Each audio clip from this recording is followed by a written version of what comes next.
कर दीजिए कि आपको स्क्रीन और साउंड क्लियर है, तो आगे बढ़ते हैं।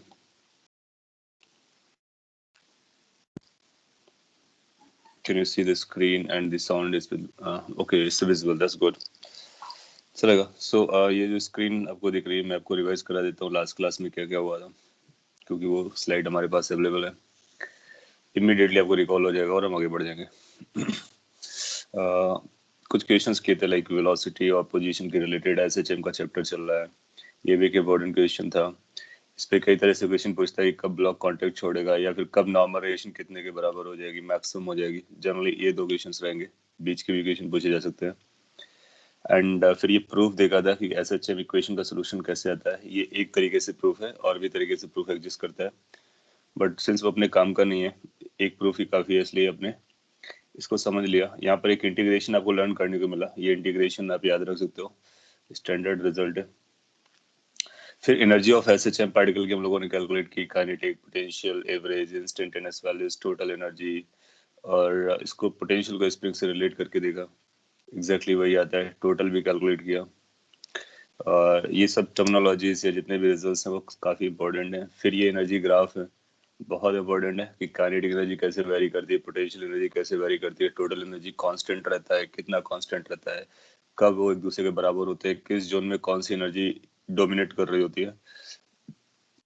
तो एक छोटा सा एग्जांपल में उसको यूज भी किया। एंड फिर टाइम पीरियड कैलकुलेट करने के कुछ मेथड्स होते हैं, एनर्जी मेथड और फोर्स मेथड, उसको समझा। फोर्स मेथड में फोर्स को kx पकड़ना होता है रिस्टोरिंग को, और एनर्जी के लिए टोटल एनर्जी लिख करके डिफरेंशिएट करना होता है। हम लोग जानते हैं कि जब एनर्जी को डिफरेंशिएट करते हैं तो फोर्स बन जाता है। तो अगर आप पुराना मैकेनिक्स से लिंक कर रहे हो तो आपको पता चलना चाहिए कि एनर्जी को, एनर्जी मतलब पोटेंशियल एनर्जी, पोटेंशियल एनर्जी को डिफरेंशिएट कर दो तो क्या बन जाता है, फोर्स बन जाता है। सो इसको डिफरेंशिएट करके हम फोर्स कैलकुलेट करने की कोशिश करते हैं। तो टोटल को डिफरेंशिएट करेंगे तो इसलिए कांस्टेंट होता है तो जीरो हो जाता है, फिर फोर्स की इक्वेशन निकल के आ जाती है अल्टीमेटली। और जब फोर्स की इक्वेशन आ गया तो एक्सेलरेशन आएगा, तो ओमेगा स्क्वायर आ जाएगा, ओमेगा स्क्वायर आ जाएगा, तो काम हो जाएगा। स्प्रिंग ब्लॉक सिस्टम का केस देखा था, स्प्रिंग किस तरह से आप कनेक्ट करते हो। 2 π√m/k आता है, के इक्विवेलेंट निकालने के आइडियाज थे, पैरेलल कॉम्बिनेशन, सीरीज कॉम्बिनेशन, और उनकी डेफिनेशन जरूर याद रखिए, फिर उसके अकॉर्डिंग कैसे उसके आंसर आते हैं। और फिर कुछ एग्जाम्पल में आपने इसको डील किया था। तो यहाँ तक हम लोगों ने कवर किया हुआ है। अब इसके आगे पढ़ते हैं नई स्लाइड से। सो इसके बाद इस पे एग्जाम्पल्स है, एज आई टोल्ड यू कि हम लोग कुछ एग्जाम्पल करने वाले हैं, और जिसमें हम फोर्स मेथड या फिर एनर्जी मेथड को लगाने की कोशिश करेंगे और उसका टाइम पीरियड कैलकुलेट करने की कोशिश करेंगे। सो एग्जाम्पल से ही पिक करते हैं, और कोशिश आपको करनी है आंसर निकालने की और एटलीस्ट सॉल्व करने की कुछ स्टेप्स तक। जैसे कि अगर आपसे पूछा जाता है, ये हम लोग ऑलरेडी पढ़ चुके हैं चैप्टर, उसी से लिंक है, और ये पॉपुलर क्वेश्चन भी है कि लेट्स से कि अर्थ है और अर्थ के में आपने एक टनल डिग किया हुआ है उसके डायमीटर को लेकर के, और डायमीटर के अलोंग ऐसा बोल सकते हैं।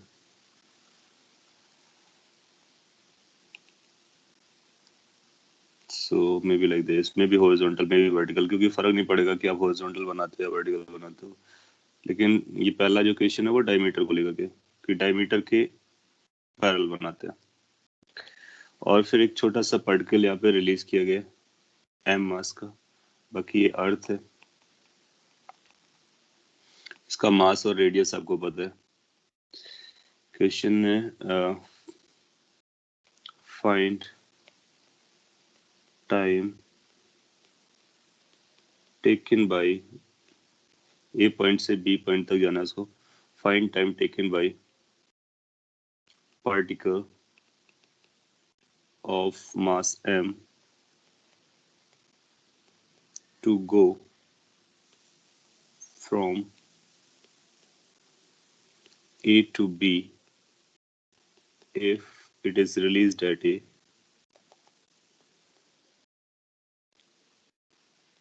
ये अपना क्वेश्चन है। और इन्फॉर्मेशन ऑब्वियस है यहाँ पर। क्या इन्फॉर्मेशन ऑब्वियस है कि ये एक हाइपोथेटिकल टनल है जो अलोंग द डायमीटर है। So AB is a tunnel along earth diameter, और ये जो टनल है बहुत छोटा है। छोटा होने का मतलब है उसकी वजह से मास में कोई फर्क नहीं पड़ा होगा ये। और दूसरा ये है कि along the diameter hypothetical, so how long it will take to go from A to B if it is released at location A। तो आपको काइनेमेटिक जैसा क्वेश्चन लग रहा है और ये ग्रेविटेशन को यूज कर रहा है, तो कैसे सॉल्व करेंगे मैं सोल्यूशन बताता हूँ, आपको ध्यान देना है। पैरेलली आप चाहो तो सॉल्व कर भी सकते हो। पहले तो अपने को ये आइडेंटिफाई करना पड़ेगा ये मोशन कैसा है। हम लोगों ने कुछ क्वेश्चंस किए थे इससे पहले कि अगर ए पे रिलीज करोगे तो क्या ए पे वहीं रह जाएगा, या इसके सेंटर पॉइंट तक पहुंचेगा, या सेंटर से आगे निकल जाएगा, या उसके बाहर निकल जाएगा, या फिर वापस जाएगा, किस तरह का मोशन करेगा। तो अब तक आपको ये जरूर पता चल गया होगा कि ये एसएचएम करता है। ये ए से बी जाएगा, बी से ए जाएगा, और ए से बी, बी से ए चलता रहेगा। यस, तो सिंस ये एसएचएम हो गया तो इसका टाइम पीरियड निकालने के लिए हम बात कर सकते हैं। तो पहले तो हम ये प्रूफ करेंगे कि एसएचएम होता क्यों है, और फिर इसका टाइम पीरियड निकल के आएगा। सो किसी भी इंस्टेंट पर इसको पकड़ते हैं, वो जो सिचुएशन थी लेट्स से वो t=0 की थी, कभी ना कभी ये यहाँ पर आया होगा। ये इसकी करंट सिचुएशन है जो कि सेंटर से लेट से y डिस्टेंस पर है। तो अगर ये सेंटर से y डिस्टेंस पर है या फिर x डिस्टेंस पर, नाम कुछ भी लो चलता है, मैं x लिख दे रहा। सो अगर ये सेंटर से x डिस्टेंस पर है तो इस पर फोर्स कितना लग रहा है। सो यू विल फाइंड कि it will be experiencing force toward the centre. अगर जब सेंटर को क्रॉस कर जाएगा तब भी ये टुवर्ड द सेंटर होगा। इसका मतलब ये पूरी जर्नी में फोर्स टुवर्ड द सेंटर लगता है। तो डायरेक्शन वाली पॉइंट क्लियर हो गया कि force always act toward the fix point which is the centre. इसका मतलब ये फोर्स कैसा है, ये रीस्टोरिंग फोर्स है, तो रीस्टोरिंग फोर्स हो गया। सो रीस्टोरिंग फोर्स कौन सा फोर्स होगा, जो towards a fix point act करता है जब पार्टिकल चल रहा होता है। ये एसएचएम की एक कंडीशन होती है। दूसरा, अब इस फोर्स का मैग्नीट्यूड हमको निकालना है और चेक करना है कि ये मैग्नीट्यूड एक्स के डायरेक्टली प्रोपोर्शनल जाता है। तो हम जानेंगे कि ये जो फोर्स है उसकी वैल्यू दी जाती है mass and the gravitational field. Mass into gravitational field is the force on any particle in any gravitational field E. No, हम लोग जानते हैं कि अगर इस पॉइंट के बारे में बात कर रहे हैं जो कि इनसाइड अ सॉलिड स्फीयर है, तो ई की जो वैल्यू होती है inside a solid sphere is G m r/r³ ये फॉर्मूला होता है इनसाइड सॉलिड स्फीयर।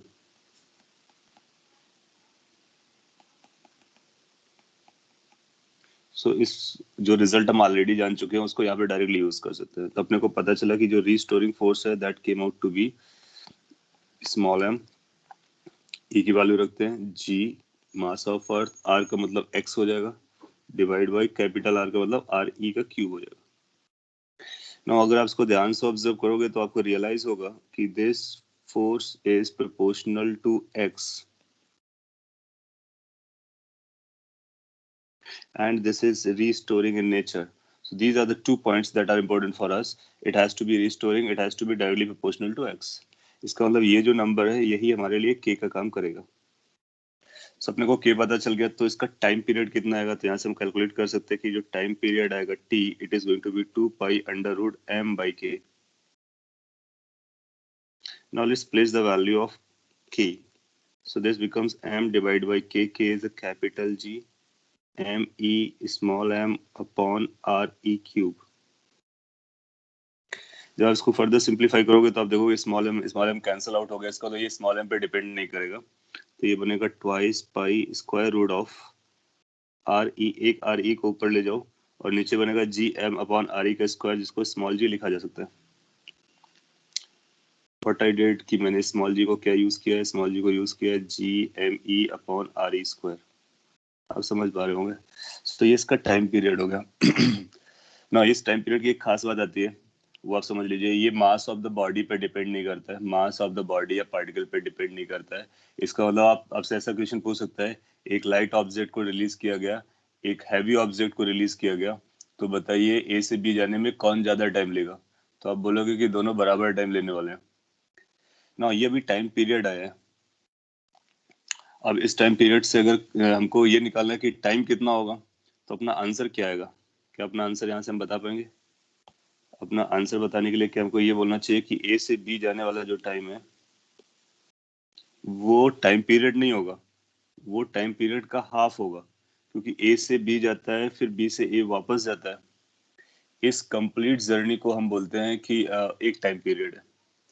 सो अगर टाइम पीरियड ये हो गया तो time taken to go from A to B हो जाएगा इसका हाफ। तो यहाँ पे मैं लिख देता हूँ time taken to go from A to B is going to be equal to t is equal to t by 2, which is basically pi times under root re by g। मैंने small जी के term में लिख दिया है, आप capital G और मास को भी मेंटेन कर सकते हो, चलता है। नो, कैपिटल आर ही पता होता है, जी पता होता है, इसकी वैल्यू आप कैलकुलेट कर लोगे तो आपको टाइम पीरियड की एक टेंटेटिवली वैल्यू पता चल जाएगी। तो यहाँ से एस टी की अगर अप्रोक्सीमेटली वैल्यू आप देखना चाहो तो कितनी आ जाती है? आप देखोगे ये 2 पाई आएगा, आर की वैल्यू होती है 6400 किलोमीटर होती है, तो मीटर्स में कन्वर्ट कर लेंगे और इसको 10 से डिवाइड कर देंगे। एक जीरो कैंसिल होने के बाद 100 बार आ जाएगा और 8 बार आ जाएगा, तो 108 यानी 2 pi into 800 these many seconds. So अगर किसी पार्टिकल को रिलीज करते हो यहाँ से ए पॉइंट से, तो जो ऑसिलेशन करेगा वो रफली इतने सेकेंड्स के बराबर करेगा। इसको आप डिवाइड कर सकते हो 60 से, सब मिनट के टर्म में आंसर आ जाएगा कि कितने मिनट में ये कंप्लीट राउंड करने वाला है। और अगर हाफ बताना होगा तो उसका हाफ कर देंगे तो अपने को हाफ पता चल जाएगा। तो इस तरह से कैलकुलेशन, ये नंबर फिक्स रहता है, उसको हम लोग याद रख सकते हैं। जो कहाँ से प्रूफ हुआ एसएचएम है, इस वाली चीज से प्रूफ हुआ कि ये एसएचएम है। अगर कभी आपको प्रूफ करना हो कि एसएचएम करता है, इस तरह से प्रूफ करके उसका टाइम पीरियड कैलकुलेट कर सकते हो। इजी था। इस पे स्लाइड से चेंज करा देगा, ग्रेविटेशन से रिलेटेड एक दो क्वेश्चन आप पिक करते हैं।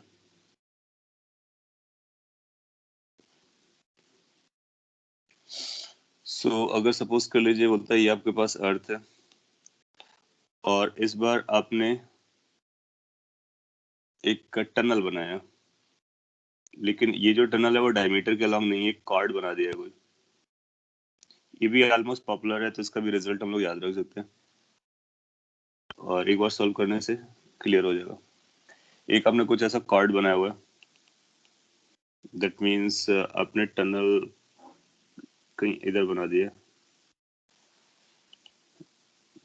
और ये बहुत छोटा होगा, कहीं भी बनाएंगे उससे उसकी वैल्यूज वगैरह वो आपको दे देगा। कुछ इंफॉर्मेशन देगा कि ये इसका सेंटर पॉइंट है, सेंटर पॉइंट से ये जो परपेंडिकुलर डिस्टेंस थी इसकी वैल्यू लेट से कोई डी है, और ये अर्थ है, ये अर्थ जैसा कोई प्लैनेट है। So you will be given the mass of that planet and the radius of that thing. फिर वो आपसे बोलेगा एक पार्टिकल को अपने यहाँ पे कहीं रिलीज किया, ए टर्मिनल पे, और ये इधर बी है, यहाँ पर ए पर आपने रिलीज किया है। आपसे पूछता है कि बताइए कितने टाइम के बाद ये ए से बी चला जाएगा, क्या वो ए से बी जाएगा या फिर ए पे रह जाएगा, फिर या फिर एसएचएम करेगा, क्या इसकी स्टोरी होने वाली है, वो समझने का। सो इन केस अगर इसको देखना है, हाँ, सो इसको अगर हमने देखो देखना है तो इसके बारे में भी हम लोग पढ़ सकते हैं। सो ऐसा बोल सकता है कि find motion of particle m if it is released at a। तो मोशन का मतलब आपको कमेंट करना है कि किस तरह से ये चलने वाला है और क्या इसकी फ्यूचर जर्नी है। सो अगेन ये t=0 का सिनेरियो था, आप किसी टाइम पर यहाँ पे पकड़ लेंगे, यहाँ पर है, और ये जो डिस्टेंस है इस डिस्टेंस को x पकड़ लेंगे, क्योंकि इसका जो सेंटर पॉइंट होगा वो इसका फुट ऑफ परपेंडिकुलर होगा। लेट्स फुट ऑफ परपेंडिकुलर का नाम कुछ दे देते हैं, ABCD दे देते हैं। सो आप पाओगे कि उस पर जो फोर्स लग रहा होगा, फ्री बॉडी डायग्राम बनाते हैं और फोर्स को आइडेंटिफाई करने की कोशिश करते हैं। तो उस पार्टिकल का जब आप एबिलिटी बनाओगे, ये पार्टिकल है m मास का और ये डिस्टेंस x है, ये डिस्टेंस आपको d दे रहा है। मैंने जनरल वैल्यूज लिए, जनरली वो डी की वैल्यू आर के टर्म में दे देगा और ये सी पॉइंट हो जाएगा। इस पर फोर्स क्या क्या एक्ट करेंगे वो समझते हैं। जब आप फोर्स देखोगे तो फोर्स एक ग्रेविटेशनल फोर्स लगेगा जो कि टूवर्ड द सेंटर लगता है, तो ये ग्रेविटेशनल फोर्स एक्ट कर रहा होगा, F ड्यू टू ग्रेविटी। लेकिन यहाँ पर टनल है, अगर ये केवल फ्री होता तो फिर ये पार्टिकल सेंटर की तरफ चला जाता, लेकिन टनल उसको आगे जाने से मना करेगा। तो ये जो बाउंड्री है उस पर नॉर्मल रेडिएशन प्रोवाइड होगा। तो एक यहाँ पर नॉर्मल रेडिएशन आएगा इस डायरेक्शन में, ऊपर से भी दिखा सकते थे, ये नॉर्मल रेडिएशन आएगा। सो ये दो फोर्स आप आइडेंटिफाई कर पाओ तो काम हो जाएगा। Normal radiation will be pushing it और preventing it to go from this bulk part और टू दिस बल्क पार्ट, और ग्रेविटी फोर्स इधर लगेगा। अब चाहोगे तो ये ग्रेविटी फोर्स के दो कंपोनेंट कर सकते हो। इसी में मैं इसको सॉल्व कर दे रहा हूँ। आप इस एंगल को थीटा पकड़ लो और दो कंपोनेंट निकालो, एक हॉरिजॉन्टल डायरेक्शन में आएगा और दूसरा वर्टिकल डायरेक्शन में आएगा। हॉरिजॉन्टल आएगा उसको बोलोगे एफ जी कॉस थीटा, और वर्टिकल में जो आएगा उसको बोलोगे एफ जी साइन थीटा। इसके अलावा इसमें और कोई फोर्स एक्ट नहीं कर रहा होगा, you can check. So if you are able to draw the free body diagram तो आपको फोर्स पता चल जाएंगे ना। सिंपल सी बात है कि ऊपर चल नहीं रहा होगा तो एन की value F G sine theta से दी जा सकती है। हाँ, it will be same as the diameter you will find. So कई बार ऐसा पूछ सकता है कि क्या दोनों के लिए बराबर टाइम लगने वाला है, तो आप बोलोगे यस ये भी ऐसा चेक करेगा। हम लोग बस उसको प्रूफ करने की कोशिश करें। सो आपको पता चलेगा कि towards the fix point D एक रीस्टोरिंग फोर्स लग रहा है, and that restoring force is F G cos theta. F G की वैल्यू कितनी आएगी? एफ जी की वैल्यू का मतलब होता है mass into E, that is this, into cos theta. Now cos theta कैसे कैलकुलेट कर सकते हैं वो आपके सामने लिखा हुआ है, और एम को एम रखेंगे, ई की वैल्यू आएगी जी एम ई, क्योंकि इनसाइड वाला पोर्शन है तो उसके लिए ये आर लगेगा, डिस्टेंस फ्रॉम द सेंटर। तो G M R upon R E cube, that's the field inside, into cos theta. How much the cos theta is going to be? Cos theta is going to be x divided by r. Then we'll find कि r और r disappear हो जाएगा. So this is going to be equal to capital G capital M E small m divided by r cube into x. Now दो points यहाँ से clear हुए। कौन कौन से पॉइंट? ये जो फोर्स है वो रिस्टोरिंग है। रिस्टोरिंग का मतलब ये हमेशा डी की तरफ लगेगा, आप किधर भी जाओ, यानी टूवर्ड्स फिक्स पॉइंट लगेगा, पार्टिकल को वहां स्टोर करने की कोशिश करेगा। Moreover this force is directly proportional to X, so this is the condition for SHM. So इससे हम ये प्रूफ कर देते हैं कि एसएचएम चल करता है। सो एसएचएम की क्या कंडीशन होती है? Whenever a force is proportional to X and it is restoring in nature, it's SHM. So यहाँ से प्रूफ हो गया कि एसएचएम करेगा, इसका मतलब ये पार्टिकल ए से बी की तरफ जाएगा, बी से ए जाएगा और ए बी के बीच में ऑसिलेट करेगा। ए और बी के बीच में ही क्यों ऑसिलेट करेगा? इसलिए क्योंकि ए के पास जितना एनर्जी होगा उतना बी के पास एनर्जी होगा। ए पर अगर रेस्ट पड़ता तो बी पर रेस्ट पे पहुंचेगा, सो इसलिए ए और बी के बीच में ऑसिलेट करेगा। तो energy conservation as well as SHM together decides कि कहाँ से कहाँ तक वो किस तरह से ट्रैवल करने वाला है। नाउ सिंस ये एसएचएम आपने प्रूफ कर लिया तो अब टाइम निकालने के लिए आपको डिफरेंशिएट इंटीग्रेट करने की कोई जरूरत नहीं है। आपको पता है टाइम कैसे निकलता है, तो इसका टाइम पीरियड पहले पता कर लेंगे। So implies time period is going to be equal to 2 pi under root M by K. ये आपका के हो गया। So small M mass of the particle लिखते हैं K G M E M upon R E cube. You can see this is the same expression that we had for diameter. तो ये statement के form exam में कई बार आया है। उसने पिक्चर बनाया कि एक बार डायमीटर में टनल बनाया, एक बार कॉर्ड के अलॉन्ग टनल बनाया, बोला कि दोनों में पार्टिकल रिलीज किया गया है, किस केस में ज्यादा टाइम लगने वाला है।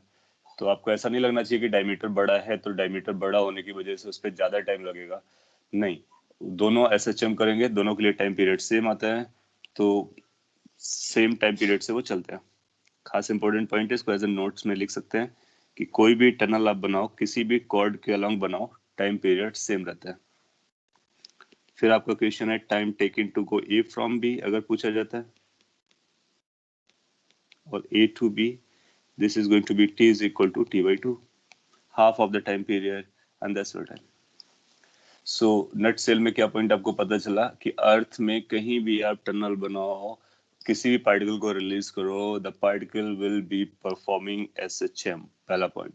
दूसरा, its time period is going to B this number which is a fix number, it doesn't depend now. इसका और इसकी ब्यूटी आप देखिए, ये इस बात पे भी डिपेंड नहीं करता ये डी कितना है, यानी टनल आपने सेंटर से कहाँ पर बनाई है। तो अगर हम यहाँ पर टनल बनाए, कोई यहाँ पर टनल बनाए, कहीं भी टनल बना देता है, फर्क बिल्कुल नहीं पड़ने वाला है, इसका टाइम पीरियड वही रहेगा जो डायमीटर के अबाउट रहता है। ना तो ये मास ऑफ द पार्टिकल पे डिपेंड करता है, ना ही separation of the cord from the centre पे डिपेंड करता है। सो इस पर थ्योरेटिकल क्वेश्चंस बनते हैं, वो 2-3 केस देकर के कंपेयर कराएगा। You need to keep in mind they are going to have the same time period. उनके एम्पलीट्यूड्स अलग हो जाएंगे, ऑफ कोर्स। एम्पलीट्यूड का मतलब होता है मीन पोजीशन से कितना मैक्सिमम चल रहा है। They will be different, frequency और time period will remain the same. Okay, और भी कुछ एग्जांपल पिक कर सकते हैं ग्रेविटेशन से ही। ग्रेविटेशन में सपोज कर लीजिए आपसे बोलता है कि अपने पास ये एक रिंग है, यूनिफॉर्म रिंग है, इसका कलर चेंज कर लेते हैं। और इस यूनिफॉर्म रिंग का ये एक्सिस है, इसकी फील्ड का फॉर्मूला आपको याद होना चाहिए। और एक छोटे से पार्टिकल को यहाँ पर रिलीज किया गया है, ये स्मॉल पार्टिकल है, एक रिंग है जिसके मास और रेडियस के बारे में वो आपको बताएगा। तो मैं इक्वेशन यहाँ पे लिख देता हूँ, अब भी इसको ड्रॉ कर लीजिए। If a particle of mass m is released on the axis of a uniform ring,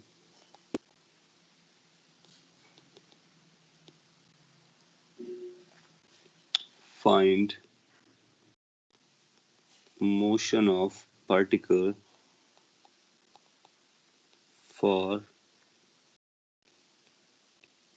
small x। x का मतलब क्या है कि ये इसके सेंटर से ये कितने डिस्टेंस पर आपने रखा है, इस डिस्टेंस का नाम x दिया जा रहा है। तो जब x की वैल्यू स्मॉल होगी, उस केस के लिए आपको बताना है इसकी मोशन कैसे होगी। स्मॉल x का मतलब हुआ x is much much much less than as compare to radius. तो रेडियस के कंपैरिजन में x की वैल्यू अगर आपने स्मॉल रखी है तो ये कैसा मोशन परफॉर्म करता है, आपको ऑप्शन देगा कि इस तरह का ऑप्शन दे देगा कि क्या ये पीरियोडिक है, क्या ये ओसिलेटरी है, क्या ये SHM है, या फिर ये सभी है, और अगर ये SHM है तो इसका टाइम पीरियड क्या है। वो सारी कहानियां आपसे पूछ सकता है। हाँ, ये ग्रेविटेशनल फील्ड का ही है, क्योंकि जब ऐसा दे रहा है, मास दे रहा है, रेडियस दे रहा है, कुछ और नहीं दे रहा है, तो ग्रेविटेशन की बात चल रही है, दो पार्टिकल उनके बीच का इंटरेक्शन। तो इसका भी रिजल्ट हम लोग बना लेते हैं और सॉल्व कर लेते हैं वंस एंड फॉर ऑल, और आपको आइडिया लग जाएगा ना। जब पार्टिकल यहाँ पे रखा हुआ है तो ये रिंग की वजह से यहाँ पर इस पर एक फोर्स लग रहा होगा जो कि ग्रेविटेशनल फोर्स होगा। पार्टिकल अगर इसको रिंग को क्रॉस करके इधर जाएगा तब ये फोर्स इधर लग रहा होगा। तो आप पाएंगे कि जो पार्टिकल पर लगने वाला फोर्स है वो टूवर्ड्स ओ लगेगा, हमेशा टूवर्ड्स ओ लगेगा। सो अगर ये टूवर्ड्स ओ लगेगा तो हम बोलेंगे कि force is restoring, force is restoring. केवल रिस्टोरिंग फोर्स से ये गारंटी नहीं होता कि वो SHM है, उसके लिए आपको प्रोपोर्शनल x निकालना पड़ता है। सो उसको हम FR बोल देंगे, रिस्टोरिंग। इसकी वैल्यू किसके बराबर आएगी, m इंटू ई के बराबर आ जाएगी, mass of the particle gravitational field due to a ring. अब आपको ये रिकॉल करना होगा कि क्या आपको पता है कि रिंग की वजह से ग्रेविटेशनल फील्ड कितनी आती है। Gravitational field due to a ring at a distance x। इसका कभी ना कभी हम लोगों ने डेरिवेशन किया होगा और वो आपके लिए एक रिजल्ट रहता है। अगर वो आपको नहीं पता है तो फिर आपका काम बढ़ जाएगा। आपको क्या करना पड़ेगा कि पहले आप इसको ग्रेविटेशन फील्ड कैलकुलेट करोगे और फिर आप आगे बढ़ पाओगे, जो कि ऑफ कोर्स डिजायरेबल नहीं है, क्योंकि एग्जाम के टाइम पर आप एक क्वेश्चन को दो क्वेश्चन में कन्वर्ट कर ले रहे हो, क्योंकि उसमें आपको पहले फील्ड निकालना पड़ रहा है फिर ये। So anybody remembers what was the formula for gravitational field on the axis of a uniform ring? Gmx upon this raised to power 3/2। वो फॉर्मूला आपको सही से याद रखना होगा, अदरवाइज इशू हो जाएगा। या सो आपके पास नोट्स हैं, आप उसको यूज कर सकते हो। और अदरवाइज माइनस हम लगाते थे माइनस डायरेक्शन के लिए, तो माइनस को अगर आप हटा भी दो क्योंकि हमने माइनस को डायरेक्शन से ले लिया है, तो ये आता है G mass of the ring into X. So into X लगाते हो divided by X square plus R square raise to power 3/2। आप नोट्स अपने कंसल्ट कीजिए कि क्या इस तरह का कोई फॉर्मूला आप लोगों ने डिराइव किया था। Yes we derived it. और ये अपने लिए एक रिजल्ट है, तो जब भी जरूरत पड़ेगी हम क्विकली यूज कर लेंगे। सो ये जो रिस्टोरिंग फोर्स आ रहा है, ये रिस्टोरिंग फोर्स है, यहाँ पे एक छोटा सा पॉइंट आएगा, उस पर आपको ध्यान देना होगा। सो इसमें m से मल्टीप्लाई कर दोगे तो ये बनेगा g mass of the ring mass of the particle into x divide by in bracket x square plus r square raised to power 3/2। अगर कभी ऐसा फोर्स लग रहा होगा तो क्या ये SHM को इंडिकेट करेगा? तो हम बोलेंगे नहीं, ये SHM को इंडिकेट नहीं करेगा, क्योंकि SHM को इंडिकेट तभी करता है या SHM तभी होता है जब फोर्स x पर केवल x के साथ डिपेंडेंट होना चाहिए। मीनिंग इज दिस कि एक x आए जो कि डायरेक्टली प्रोपोर्शनल में हो और बाकी एक्सप्रेशन में कहीं भी x नहीं आना चाहिए, क्योंकि हमको पता है कि फोर्स की वैल्यू kx टाइप की चाहिए। सो अगर आपसे पूछा जाता है कि क्या ये SHM की कंडीशन है, आप बोलोगे no this is not the condition of SHM। सो ये पार्टिकल की SHM की कंडीशन नहीं है, बट इसने एक कंडीशन बोली है। सो अगर x को हम बहुत छोटा समझते हैं r के लिए और r के रिस्पेक्ट में, तो आप पाओगे कि x स्क्वायर की वैल्यू r स्क्वायर के साथ और भी छोटी हो जाएगी, तो ये अप्रोक्सीमेटली r स्क्वायर बन जाएगा।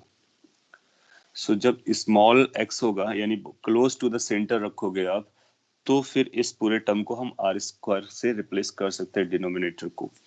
सो आप पाओगे कि F R is going to be equal to G M M X divided by ये आर स्क्वायर हो जाएगा, तो अल्टीमेटली ये आर क्यूब बन जाएगा। नाउ तो इस पर्टिकुलर कंडीशन के लिए ये एस एच एम को फॉलो करेगा। So that is S H M. So that means अब से आप कैसे एग्जाम में क्वेश्चन पूछेगा, ऐसा पूछ सकता है कि एक पार्टिकल को एक डिस्टेंस पे रिलीज किया गया है, तो बताइए ये पार्टिकल क्या एस एच एम करेगा? तो आप बोलोगे नहीं करेगा। फिर आपसे बोलेगा कि उस पार्टिकल को हमने close to the centre release किया है, क्या एसएचएम करेगा? यस एसएचएम करेगा। और अगर ये एसएचएम करता है तो टाइम पीरियड कितना आ जाएगा? 2 pi under root m by, ये आपका k हो गया, that's k। So M cancel हो जाएगा, तो ये बनेगा R cube divide by G M. Since ये अर्थ नहीं है इसलिए उसको स्मॉल जी नहीं लिख सकते हैं।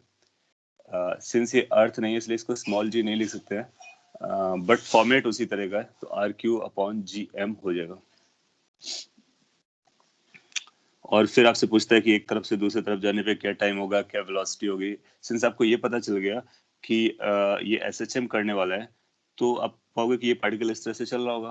फिर आप बहुत सारे क्वेश्चन के आंसर दे सकते हो, जैसे कि सेंटर पॉइंट पर कितना वेलोसिटी हो जाएगा। तो सेंटर पॉइंट की वेलोसिटी क्या हो जाएगी? वी मैक्स होती है, वी मैक्स की वैल्यू ए इंटू ओमेगा होती है। ओमेगा आपने कैलकुलेट कर लिया क्योंकि टाइम पीरियड आ चुका है। ए एम्पलीट्यूड जहां से आपने रिलीज किया वही एम्पलीट्यूड होगा, तो मैक्सिमम वेलोसिटी आप डायरेक्टली बता सकते हो। आपको एनर्जी कंजर्वेशन लगानी, कॉम्प्लिकेटेड इक्वेशन जो होती थी एनर्जी पोटेंशियल एनर्जी की, उसको लगाने की जरूरत नहीं है, और डायरेक्टली आप आंसर दे सकते हो। किसी भी मोमेंट पे कितना एनर्जी है वो पता चल जाएगा, कितना टाइम लग रहा है वो पता चल जाएगा, वेलोसिटीज नोन हो जाएंगी। तो ये प्रॉब्लम और भी डीपली सॉल्व हो जाएगी एसएचएम के कॉन्सेप्ट को फॉलो करते हुए। एक और क्वेश्चन मैं पूछता हूँ। ये सारे क्वेश्चंस इम्पोर्टेंट टाइप के हैं। दूसरा पॉइंट ये है कि कुछ क्वेश्चन करने के बाद फिर आपको आइडिया लग जाएगा, तो आप खुद ही सॉल्व करना स्टार्ट कर दोगे, तो हम लोग आगे बढ़ जाएंगे। सपोज कर लीजिए कि आपसे ये बोला जाता है कि you have taken a disc instead of a ring, और ये डिस्क यूनिफॉर्म है, मास आपको दिया जा रहा है, रेडियस दिया जा रहा है, और इसका खुद का एक्सिस है जैसे कि रिंग का एक्सिस होता है।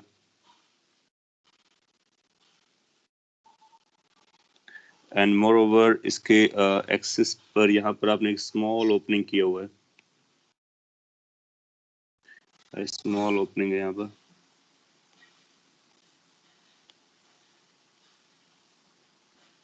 ओपनिंग इसलिए कर रहे हैं कि अगर ओपनिंग नहीं करेंगे तो फिर ये पार्टिकल को अंदर जाने का स्कोप नहीं मिलेगा।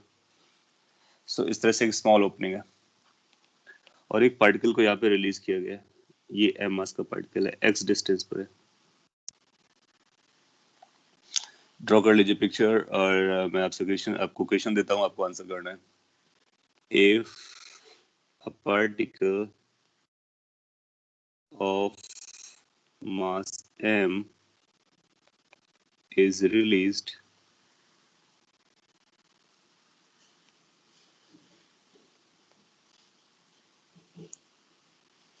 close to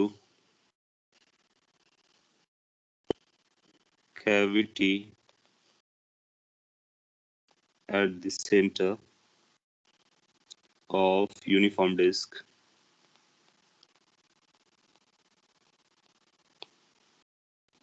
find motion of particle।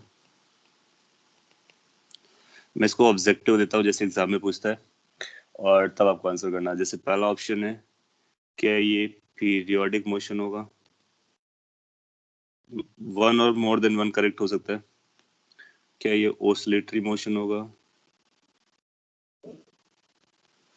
क्या ये एसएचएम मोशन होगा या फिर नन होगा? एक या एक से ज्यादा करेक्ट हो सकता है और आपको इसके आंसर करने की कौन सा मोशन ये परफॉर्म करने वाला है। एक आया option ABC as a response. Okay, ABC को कंफर्म किया जा रहा है।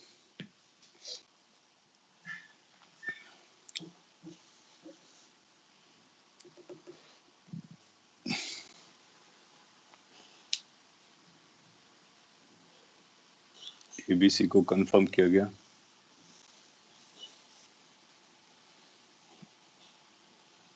नन भी बताया गया।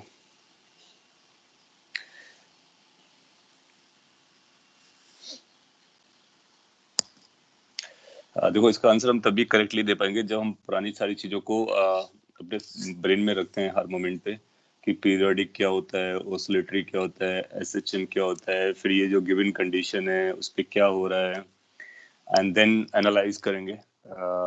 और उस पे टाइम लगता है ऑफ कोर्स और थोड़ा सा टेंशन भी लगता है। Focus A and B, D, A B C, none, ये आपके रिस्पॉन्सेज हैं। चलिए ट्राई करते हैं कि क्या चल रहा है और कैसे समझते हैं।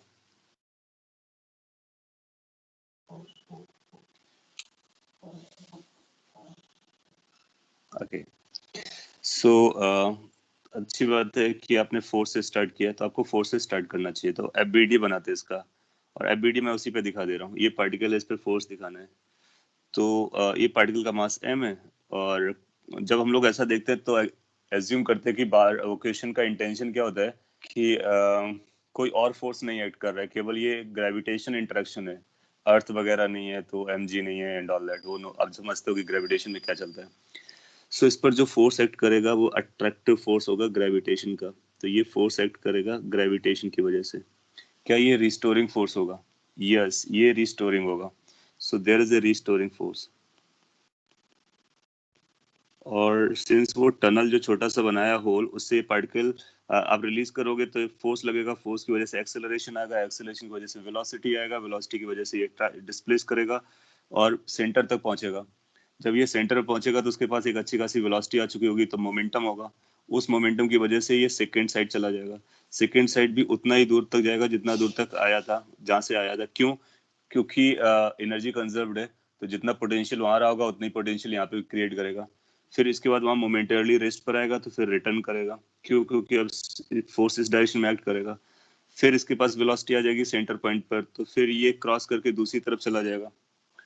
सो आप पाओगे कि एक बात तो क्लियर हो गई कि ये पार्टिकल अपनी पोजीशन से इस तरफ जाता है, फिर उधर जाता है, फिर इधर जाता है, तो आगे पीछे चल रहा है ओ पॉइंट के लिए। सिंस ये आगे पीछे चल रहा है ओ पॉइंट के लिए, इसलिए ऑसिलेटरी मोशन है।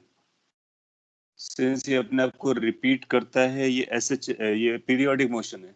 सो पीरियोडिक भी है, ओसिलेटरी भी है। Making sense? अब आपको ये देखना है कि क्या ये SHM है। सो SHM के लिए फिर आप देखोगे कि रिस्टोरिंग फोर्स को पता करते हैं कितना है। रिस्टोरिंग फोर्स आता है M × E, और आपको ये पता होता है कि इस केस में E कैसा है, कांस्टेंट है। डिस्क के केस में लार्ज डिस्क, वही X बहुत छोटा है, वो वाला सारा केस चलेगा। लार्ज डिस्क है, डिस्क को हम लोग लार्ज मान रहे हैं, ठीक है। मैं यहाँ पे लिख देता हूँ टू बी क्लियर, क्योंकि जिसका हमको रिजल्ट पता होता है उसी से क्वेश्चन बेस करता है। तो लार्ज डिस्क के लिए आप पाओगे कि E कांस्टेंट रहता है, यूनिफॉर्म रहता है। तो ये जो फोर्स लगेगा वो कांस्टेंट फोर्स लगेगा, और कांस्टेंट फोर्स SHM नहीं कराता है। तो this is not SHM, not SHM। सो ये पीरियोडिक भी है, ऑसिलेटरी भी है, लेकिन SHM नहीं है। तो अगर क्वेश्चन आएगा तो हम आंसर देंगे A and B as a correct, और SHM will not be included. So जो आपने पहले ग्लिम्स में आंसर दिया like ABC, that was wrong. और अब आपको समझ में आ गया होगा कि हम स्टेप बाय स्टेप इसको एनालाइज करते हैं, थोड़ा टाइम देते हैं, इसके बाद अपने को आंसर मिल जाता है। हाँ, तो SHM के लिए KX की कंडीशन या -KX की कंडीशन होना बहुत जरूरी है, अदरवाइज वो SHM नहीं होता है। सिमिलर टाइप का क्वेश्चन एग्जाम में आया हुआ है, और सिंस वो अभी रिकॉल आ गया तो मैं इसको आपको बता देता। लेट्स से कि आपसे ऐसा बोलता है कि आपके पास ये एक combination of two inclined planes है, और ये यहाँ पर स्मूथली टर्न करता है, सो दैट कि कोलिजन में एनर्जी का कोई लॉस नहीं हो रहा है। और लेट्स से कि ये इंक्लिनेशंस बराबर है, अलग अलग भी होंगे तब भी हम आंसर कर सकते हैं। तो यहाँ पर मैं बराबर दे रहा हूँ, थीटा थीटा सिमेट्रिकल है। फिर आपसे बोलता है कि आपके पास एक पार्टिकल है, ये ब्लॉक है, ब्लॉक भी बोल सकते हैं, पार्टिकल भी बोल सकते हैं। M मास का है, इसको आप यहाँ पे रिलीज करते हो A लोकेशन पे, और स्मूथ है, नो फ्रिक्शन, दोनों स्मूथ है। क्वेश्चन है कि if M is released as shown, then its motion will be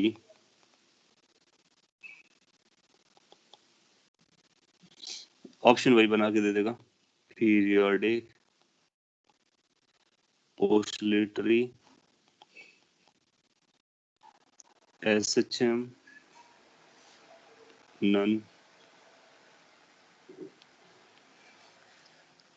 तो अगर एक पार्टिकल को आप यहाँ पे रिलीज करते हो तो आपको ये देखना है कि ये फ्यूचर में क्या करने वाला है, कैसे करने वाला है, और इनमें से कौन कौन से ऑप्शन को जस्टिफाई कर रहा होगा। Periodic and oscillative as only as the force is constant, yeah. So exactly similar question है जो इससे पहले हम लोगों ने टैकल किया, बस उसका अपीयरेंस बदला हुआ है।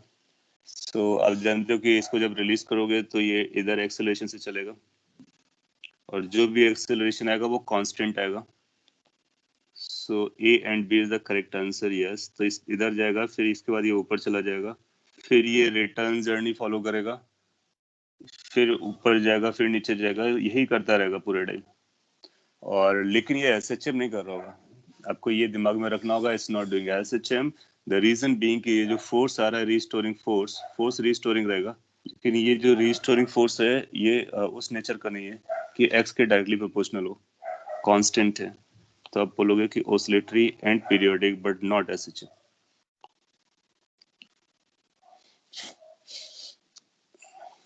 और एक बार आपको ये पता चल जाता है कि पीरियोडिक ऑसिलेटरी है, इसका टाइम पीरियड भी पूछा जा सकता है, तो वो हम सब बता सकते हैं। उसके लिए हम ये पता कर लेंगे कि A से C तक आने में कितना टाइम ले रहा है, और ये अपने काइनेमेटिक्स में किया हुआ है, G sin थीटा का एक्सेलरेशन लगा देंगे। फिर इधर कहीं B तक जाएगा, तो C से B तक जाने का टाइम निकाल लेंगे, तो ये half of the time period हो जाएगा, क्योंकि टाइम पीरियड में 2 बार इसको ऐड करना होता है। तो टाइम पीरियड निकाल सकते हैं। टाइम पीरियड पीरियोडिक का होता है, और पीरियोडिक है इसलिए उसका टाइम पीरियड आएगा, लेकिन ये SHM नहीं है, ये क्लियर हो गया। बट इम्पैक्ट के बाद सेकेंड आवर में कैसे जाएगा, हाँ वो आपको थोड़ा सा और ब्रॉड पे बोलेगा, और नहीं बोलता तो अपने को समझना होता है थ्योरेटिकली कि उस जनरली वो ऐसा लैंग्वेज लिख देगा कि यहाँ ऐसा इम्पैक्ट होता है जिससे उसकी मोशन पे कोई फर्क नहीं पड़ता है। उसका मतलब ये है कि पार्टिकल का साइज बहुत छोटा है, तो ब्लॉक जो मैंने बड़ा बनाया उसको छोटा बनाया जा सकता है, तो without having any loss goes to another branch. तो वो आपको इतना एज्यूम करके चलना पड़ेगा, और वो एजम्पशन वैलिड कब लगेगा, जब पार्टिकल का साइज आप छोटा कर लो, बहुत छोटा कर लो, निकल सकता है, और इसको स्मूथ टर्निंग दे दो। तो इधर का फोकस हम कब करते हैं, जब हम कोलिजन पढ़ रहे होते हैं, तो यहाँ पर कोलिजन को अवॉइड करे या इम्पैक्ट को अवॉइड करने को वो बोलेगा, इंडिकेट करेगा क्वेश्चन में। और नहीं भी करता है तो अपने को फर्स्ट एजम्पशन में उसको लेके चलना है कि yes if both theta different, अगर दोनों थीटा डिफरेंट होंगे, मान लीजिए थीटा 1 है तो थीटा 2 है, तो इसको यहाँ तक आने का टाइम अलग हो जाएगा, यहाँ तक आने का टाइम अलग हो जाएगा। सो दोनों को टाइम को कैलकुलेट करके टाइम पीरियड कितना बोलेंगे, टाइम पीरियड बोलेंगे 2 टाइम्स t1 प्लस t2, और अगर थीटास बराबर होंगे तो t1 t2 की वैल्यू बराबर हो जाएगी, क्योंकि अगर थीटा बराबर नहीं हुए तो उसके अकॉर्डिंगली यू विल फाइंड कि एक्सेलरेशंस विल बी डिफरेंट। आपने कुछ लिखा है फ्रिक्शनलेस आर्म है सेकेंड आर्म में, दी फर्स्ट आर्म्स पे पार्टिकल जिस हाइट से रिलीज किया है तो दूसरे आर्म में उतने हाइट तक जाएगा ना। हाँ बिल्कुल फ्रिक्शनलेस है, ये सारे कॉन्सेप्ट आप लगा सकते हो, क्योंकि ये फ्रिक्शनलेस है, एनर्जी लॉस नहीं हो रही, तो जिस हाइट से आपने इसमें रिलीज किया है सेकेंड में उसी हाइट तक जाएगा, नो मैटर थीटा 1 थीटा 2 कैसे बराबर है तब भी उसी हाइट तक जाएगा, नहीं बराबर है तब भी उसी हाइट तक जाएगा। ये सब आपको हेल्प करेगा कि टाइम कैलकुलेट करने में, जल्दी टाइम कैलकुलेट करने में हेल्प करेगा। एनीवे वो मैकेनिक्स है, आप उस पर डील कर चुके हो। हम लोग और आगे बढ़ते हैं। और भी बहुत सारे क्वेश्चन फ्रेम किए जा सकते हैं। ग्रेविटेशन में हम लोग कर रहे थे, ग्रेविटेशन में एक और क्वेश्चन मैं करा देता हूँ जो कि एग्जाम में भी आया है और पॉपुलर भी है, और उससे कुछ आपको लर्निंग और भी हो जाएगी। एंड देन सिमिलर टाइप के क्वेश्चन आप टैकल भी कर लोगे फ्यूचर में। सो आपको सपोज कर लीजिए ऐसा बोलता है कि अपने पास दो पार्टिकल्स हैं, पॉइंट मास, एक ये m है और एक ये m है, और इनको एक पर्टिकुलर डिस्टेंस पे रखा गया है, लेट से वो डिस्टेंस d है, d ऊपर है और d नीचे है, d फॉर डिस्टेंस, a भी दिया जा सकता है। और अब ये एक ओरिजिन पॉइंट है, एक छोटे से पार्टिकल को आप यहाँ पे रिलीज करते हो, या फिर एक ऐसा बोलो कि एक छोटा सा पार्टिकल ओरिजिन पे रखा हुआ है, ये फिक्स्ड है, दिस इज आल्सो फिक्स्ड। तो दो पार्टिकल फिक्स हो गए और स्मॉल एब आपका फ्री है। जब उसको रिलीज करोगे तो जहाँ पर है वहीं रहेगा, तो उसके लिए कुछ बोल देंगे, लैंग्वेज बदल देंगे। सो ऐसा लिखा जाता है कि if small m is slightly displaced from origin, then find its time period। मैं डायरेक्टली बोल दे रहा हूँ कि इसका टाइम पीरियड बताइए, इसका मतलब है ये पीरियोडिक मोशन करने वाला है, और अगर हमने ये प्रूफ कर दिया कि SHM करने वाला है तो टाइम पीरियड निकालना हमारे लिए काफ़ी आसान हो जाएगा। तो ये पहले ओ पॉइंट पर था, उसको आपने रिलीज किया है स्लाइटली डिस्टर्ब करने के बाद या डिस्प्लेस करने के बाद, फिर आपको बताना है कि उसका टाइम पीरियड या मोशन कैसे होने वाला है। सो आइडिया क्या रहेगा, इसको थोड़ा सा डिस्प्लेस कर देते हैं। सो लेट से ये डिस्प्लेस कर दिया गया है और ये पार्टिकल अब यहाँ पर है, देन यू विल फाइंड कि it will be experiencing a restoring force, तो रीस्टोरिंग फोर्स लगने लगेगा। So force is restoring, how much that force is going to be, again दोनों की फील्ड की वजह से आएगा, तो पहले उस पॉइंट पर आप फील्ड निकालोगे टोटल, तो हम लिखेंगे मास इनटू फील्ड, या फिर आप इंडिविजुअल फोर्सेस के कंपोनेंट को भी देख सकते हो। सो उसको दिखाने के लिए आपको क्या करना पड़ेगा कि इसकी वजह से एक फील्ड आएगी, इसकी वजह से भी एक फील्ड आएगी, या फोर्सेस आएंगे, उन दोनों का कंपोनेंट लगेगा, और ये जो फील्ड इधर आएगी इसका एक कंपोनेंट चाहिए होगा। ये एंगल को एज्यूम कर लेते हैं कि एंगल थीटा है, अगर ऊपर एंगल थीटा है तो नीचे भी थीटा रहेगा, होपफुली आपको दिख रहा होगा। सो ये एक ई नॉट था, ऐसा बोल लेते हैं। तो कैन बी से कि जो ई की वैल्यू आएगी, यहाँ पे मैं लिख देता हूँ, this E is going to be 2 times E naught cos theta. 2 times क्यों? क्योंकि इसका कंपोनेंट आएगा, ऊपर वाले का भी, ऊपर वाला इधर जाएगा, उसका भी कंपोनेंट आएगा, इनके वर्टिकल कंपोनेंट एक दूसरे को कैंसिल आउट कर जाएंगे। अच्छा, ई नॉट कितना आएगा? ई नॉट की जगह आप लिखोगे G M upon R square. R square का मतलब उस पॉइंट मास से डिस्टेंस, यानी ये वाली डिस्टेंस, जो की जाएगी D square plus X square into cos theta. How much cos theta is going to be as X divide by hypotenuse which is again under root D square plus X square. ये exam में आ चुका है और ये SHM करता है small x के लिए। स्लाइटली डिस्प्लेस किया गया है, स्लाइटली का मतलब है small X is very small. So restoring force आपके लिए जो आ रहे हैं, question will tell the direction. हाँ, ये वो गलत मिस हो गया, मैं वही लिखना भी चाह रहा था। If M is slightly displace from O in the X direction, बताएगा in the X direction. Good point. वैसे तो मैंने एक्स डायरेक्शन में उसको डिस्प्लेस करके सॉल्व किया है, वाई डायरेक्शन में भी बोल सकता है। तो वाई डायरेक्शन में भी आप एज अ होमवर्क ट्राई करेंगे कि वाई डायरेक्शन में क्या करने वाला है। सो वो डायरेक्शन आपको बताएगा। दोनों से थोड़ा डिफरेंट आंसर आ सकता है, बट दोनों में एसएचएम आएगा। सो ये बन जाएगा अपने लिए twice G M small M X divided by D square plus X square raise to power 3/2। तो आप बोलोगे कि अगर आपने ज़्यादा डिस्प्लेस किया है तो एसएचएम नहीं करेगा, लेकिन ये पीरियोडिक और ऑसिलेटरी ज़रूर रहेगा।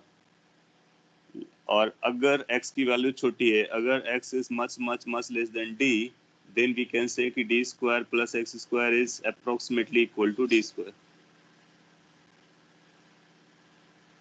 So you'll find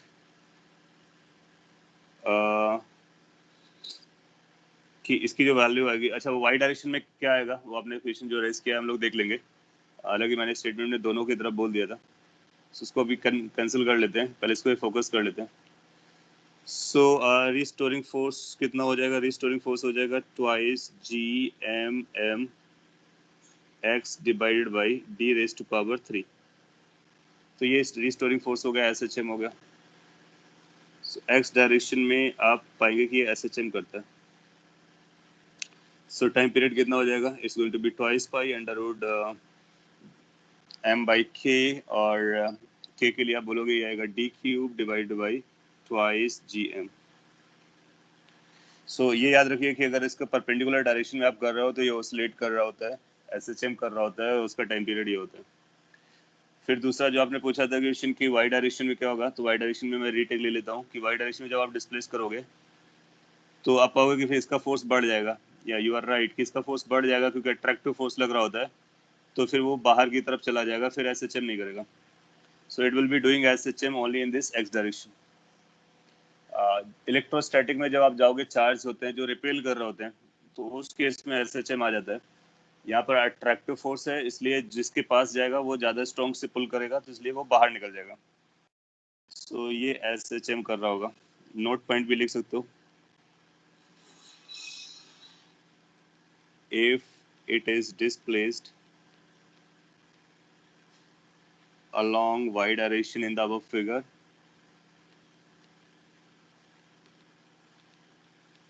then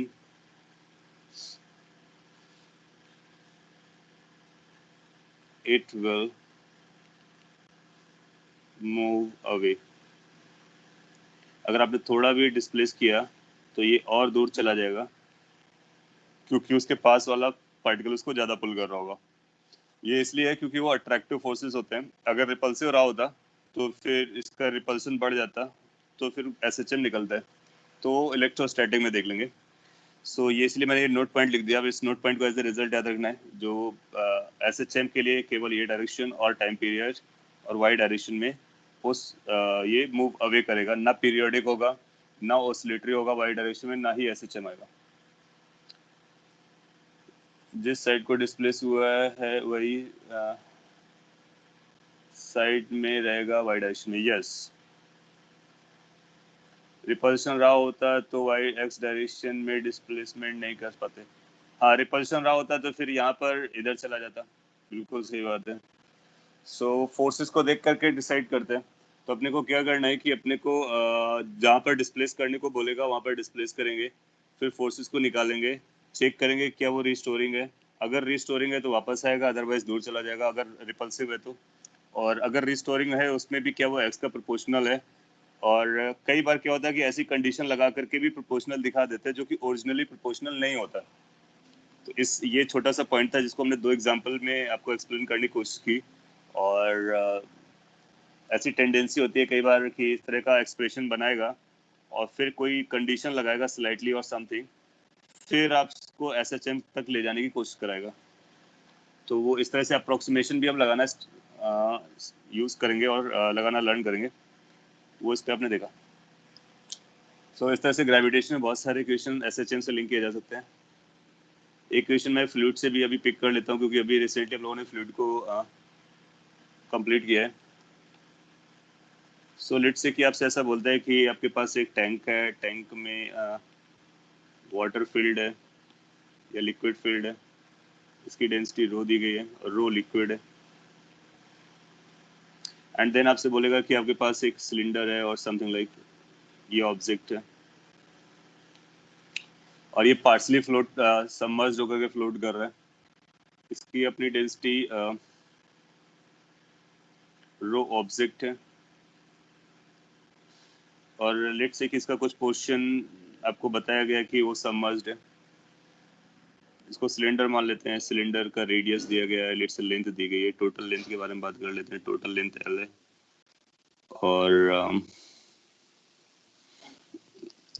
इसका सबमर्ज पोर्शन कुछ बताया जाएगा, तो वो डेंसिटी हम निकाल सकते हैं प्रपोर्शन को लेकर के। तो ऐसा फिगर आप बना सकते हो। एंड क्वेश्चन कुछ ऐसा बनाएगा कि if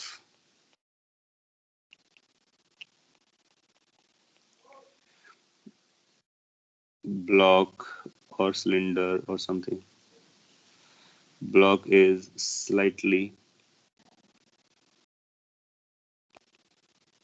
displaced in vertical direction। Vertical direction का मतलब हुआ ऊपर की तरफ या फिर नीचे की तरफ, आप पुश करो या ऊपर पुल करो। A block is slightly displaced in vertical direction and released, then prove that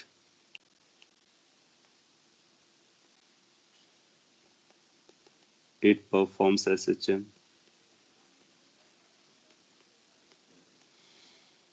Also find its time period। सो इस तरह से क्वेश्चन आपसे पूछ सकता है कि उसका टाइम पीरियड ये बताइए और ये सब चल रहा है। ये क्यूबॉइडल ब्लॉक कुछ समझ सकते हैं हम लोग, बाकी डायमेंशन नहीं दी गई, क्रॉस सेक्शन एरिया ए मान लेंगे जरूरत पड़ती है तो। तो इसका जो क्रॉस सेक्शन एरिया की अगर जरूरत पड़ेगी तो ए में एज्यूम कर लेते हैं, जनरली आंसर इन्हीं के टर्म में आएगा।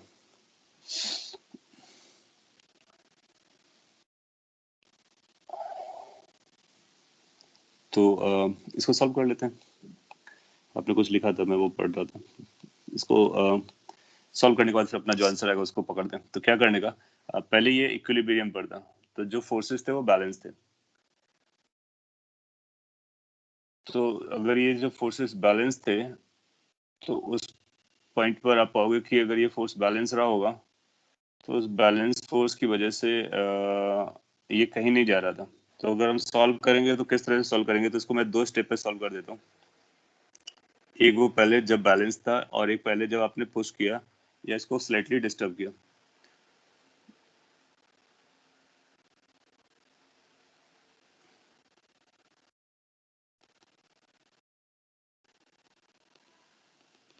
सो लेट्स से कि पहले इसका कुछ सर्टेन पोर्शन इनसाइड था और इस पोर्शन का नाम कुछ x नॉट दे देते हैं। ये x नॉट इनसाइड था।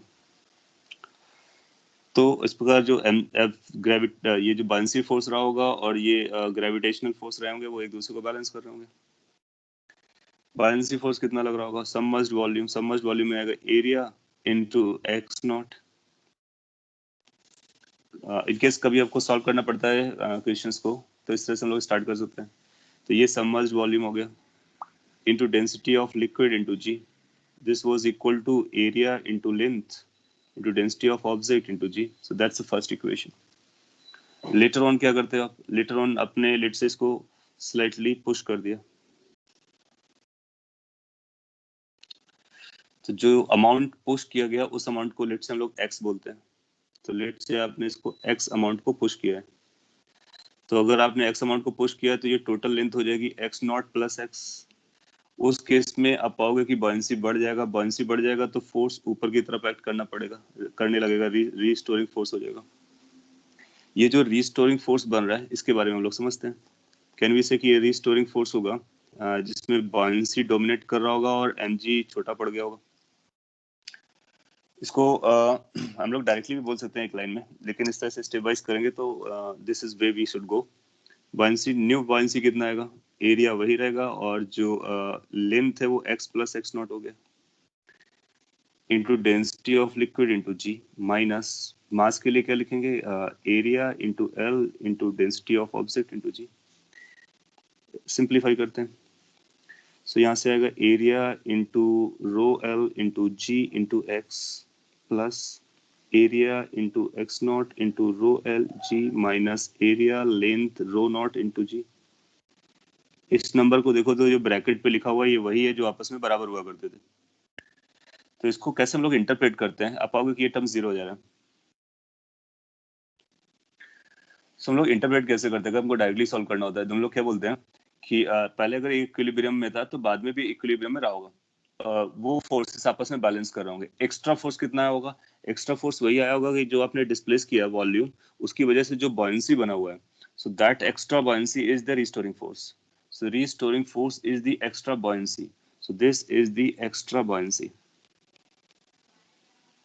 Extra buoyancy force. तो जो बॉयंसी फोर्स एक्स्ट्रा हुआ है बस वही रिस्टोरिंग है. तो डायरेक्टली हम अगर एक्स्ट्रा बॉयंसी निकाल लेंगे तो अपना काम हो जाएगा, क्योंकि पहले जो भी थे वो आपस में तो बैलेंस थे, तो अभी भी बैलेंस रहे होंगे. एनीवे, तो पॉइंट इसकी रिस्टोरिंग फोर्स आपको पता चल जाता है. So in case you get a restoring force and you are getting it as a rho L area G into X, फिर आपको पता चलेगा ये रिस्टोरिंग फोर्स कैसा आ रहा है? प्रोपोर्शनल टू X है. तो since restoring force is proportional to X, that implies SHM. तो जब आपको प्रूफ करने को बोला तो आप इस तरह से उसको प्रूफ करके बता सकते हो कि this is SHM. Hence, how much the time period is going to be twice pi under root m by k. K की वैल्यू आपके पास है A density of liquid into G. अब आप मास की वैल्यू को रीराइट कर लो. ये यहाँ से अलग स्टोरी चल रही है. So that will come twice pi. मास को क्या लिखेंगे? Area into length, that's become volume, density of object, that is the mass, divide by area into density of liquid into G. ये आपको फाइनली आंसर दे देगा. सो ये फाइनल आंसर आपका ये बन जा रहा है. मैं यहीं पे लिख देता हूँ. This is twice pi square root of density of object into length divide by density of liquid by G. आप चाहो तो density of object upon density of liquid, जो कि यहाँ की वाटर है, उसको क्या लिख सकते हो? उसको स्पेसिफिक ग्रेविटी भी लिख सकते हो. So specific gravity into length divide by G. इसको मैंने आपको एक दिन क्लास में बताया भी था कि इसका रिजल्ट ये रहता है. शायद पेपर डिस्कशन हो रहा था या कुछ मॉड्यूल डिस्कशन था. नाउ अब आप इसको आपने इसको प्रूफ कर लिया है तो आपका एक अच्छा रिजल्ट बन जाता है. इस रिजल्ट को डायरेक्टली याद रख सकते हो. So time period comes out to be twice by under root density of object into length divide by density of liquid into G. Mind it किस पे क्वेश्चन बनता है और अगर आएगा तो आपसे क्या एक्सपेक्टेड होगा? हमारा जो एक्सपेक्टेशन आपसे रहेगा कि आप इस रिजल्ट को डायरेक्टली याद रखते हो और ये सारी स्टोरी आपके ब्रेन के बैकग्राउंड में चल जाती है. इसको आपको कॉपी में बार बार लिखने की कोई जरूरत नहीं है. जब कभी क्वेश्चन सॉल्व करना हो डायरेक्ट होते हैं. ऐसे क्वेश्चन को हम लोग स्ट्रेट फॉरवर्ड क्वेश्चन बोलते हैं. So as soon as you read this kind of question, this everything should go back in your brain और इमीडिएटली हम यहाँ पे जंप करते हैं. इसके बाद इसमें आप कॉम्प्लिकेशन करेगा एडवांस बनाने के लिए कि इसको लिफ्ट में रखा गया है, लिफ्ट एक्सेलरेट करता है एक्स डायरेक्शन में, वाई डायरेक्शन में, जेड डायरेक्शन में. इसका मतलब वो इफेक्टिव ग्रेविटी को बदलने की कोशिश कर रहे हैं. तो हम इफेक्टिव ग्रेविटी को बदल देंगे. फिर डेंसिटीज के बारे में कुछ बोल सकता है, लेंथ के बारे में कुछ बोल सकता है. यही उसके वेरिएशंस है और इसको हम लोग काउंट कर सकते हैं. अच्छा, ये तो मैंने पोस्ट करने वाली बात की। अगर इसको पुल किया होता तो क्या हुआ था? तो जब आप पुल करोगे तो अब में से हो सकता है ये इशू बन जाए कि पुल करने पे क्या फर्क पड़ेगा, क्या तब भी एसएचएम करेगा? जब आपने पुल किया तो आप पाओगे कि एमजी अभी भी नीचे लग रहा था, लेकिन अब बायंसी कमजोर पड़ गया। तो जो बायंसी कमजोर पड़ गया तो अभी भी जो नेट फोर्स आएगा वो नीचे की तरफ आएगा, और वो भी रिस्टोरिंग आएगा। That will also be restoring. क्यों? क्योंकि जो बायंसी रिड्यूस हुआ है ना, वो रिस्टोरिंग था, और मोर ओवर वो एक्स के प्रोपोर्शनल था। तो ये भी जो रिस्टोरिंग आएगा वो प्रोपोर्शनल टू एक्स आएगा। तो आप उसको सॉल्व कीजिए, आप पाएंगे कि आपको यही आंसर मिलेगा। So whether you pull it up slightly और push it down slightly, you will get कि ये एसएचएम करने वाला है। सो एनीवे, तो ये अपने लिए एक पॉइंट हो गया। आगे बढ़ते हैं और भी एक दो एग्जांपल पकड़ लेते हैं चैप्टर से। अभी रिसेंटली हम लोगों ने इलास्टिसिटी के बारे में पढ़ा हुआ है, तो इलास्टिसिटी से रिलेटेड क्वेश्चन पूछ लेते हैं। सो एक एग्जांपल इसको पिक कर लेते हैं। लेट्स से कि अपने पास ऐसा अरेंजमेंट दिया गया है, स्प्रिंग से रिलेटेड क्वेश्चन हम लोगों ने ऑलरेडी कर रखा, और इलास्टिसिटी का स्प्रिंग से डायरेक्ट कनेक्शन है, और सिमिलर टाइप की स्टोरीज हैं। सो लेट्स से कि आपको ऐसा बोलता है कि फ्रिक्शनलेस सरफेस पे एक पार्टिकल ब्लॉक रखा गया है जिसका मास m है। इसको आपने एक स्प्रिंग से टाई किया हुआ है और एक स्ट्रिंग से टाई किया हुआ है। ये भी एग्जाम में आ चुका है, एक अच्छा सवाल है, और तो आपको थोड़ा अटेंशन की जरूरत पड़ेगी। ये जो दूसरा वाला पार्ट है वो स्ट्रिंग है, और ये फर्स्ट क्या है, वो स्प्रिंग है।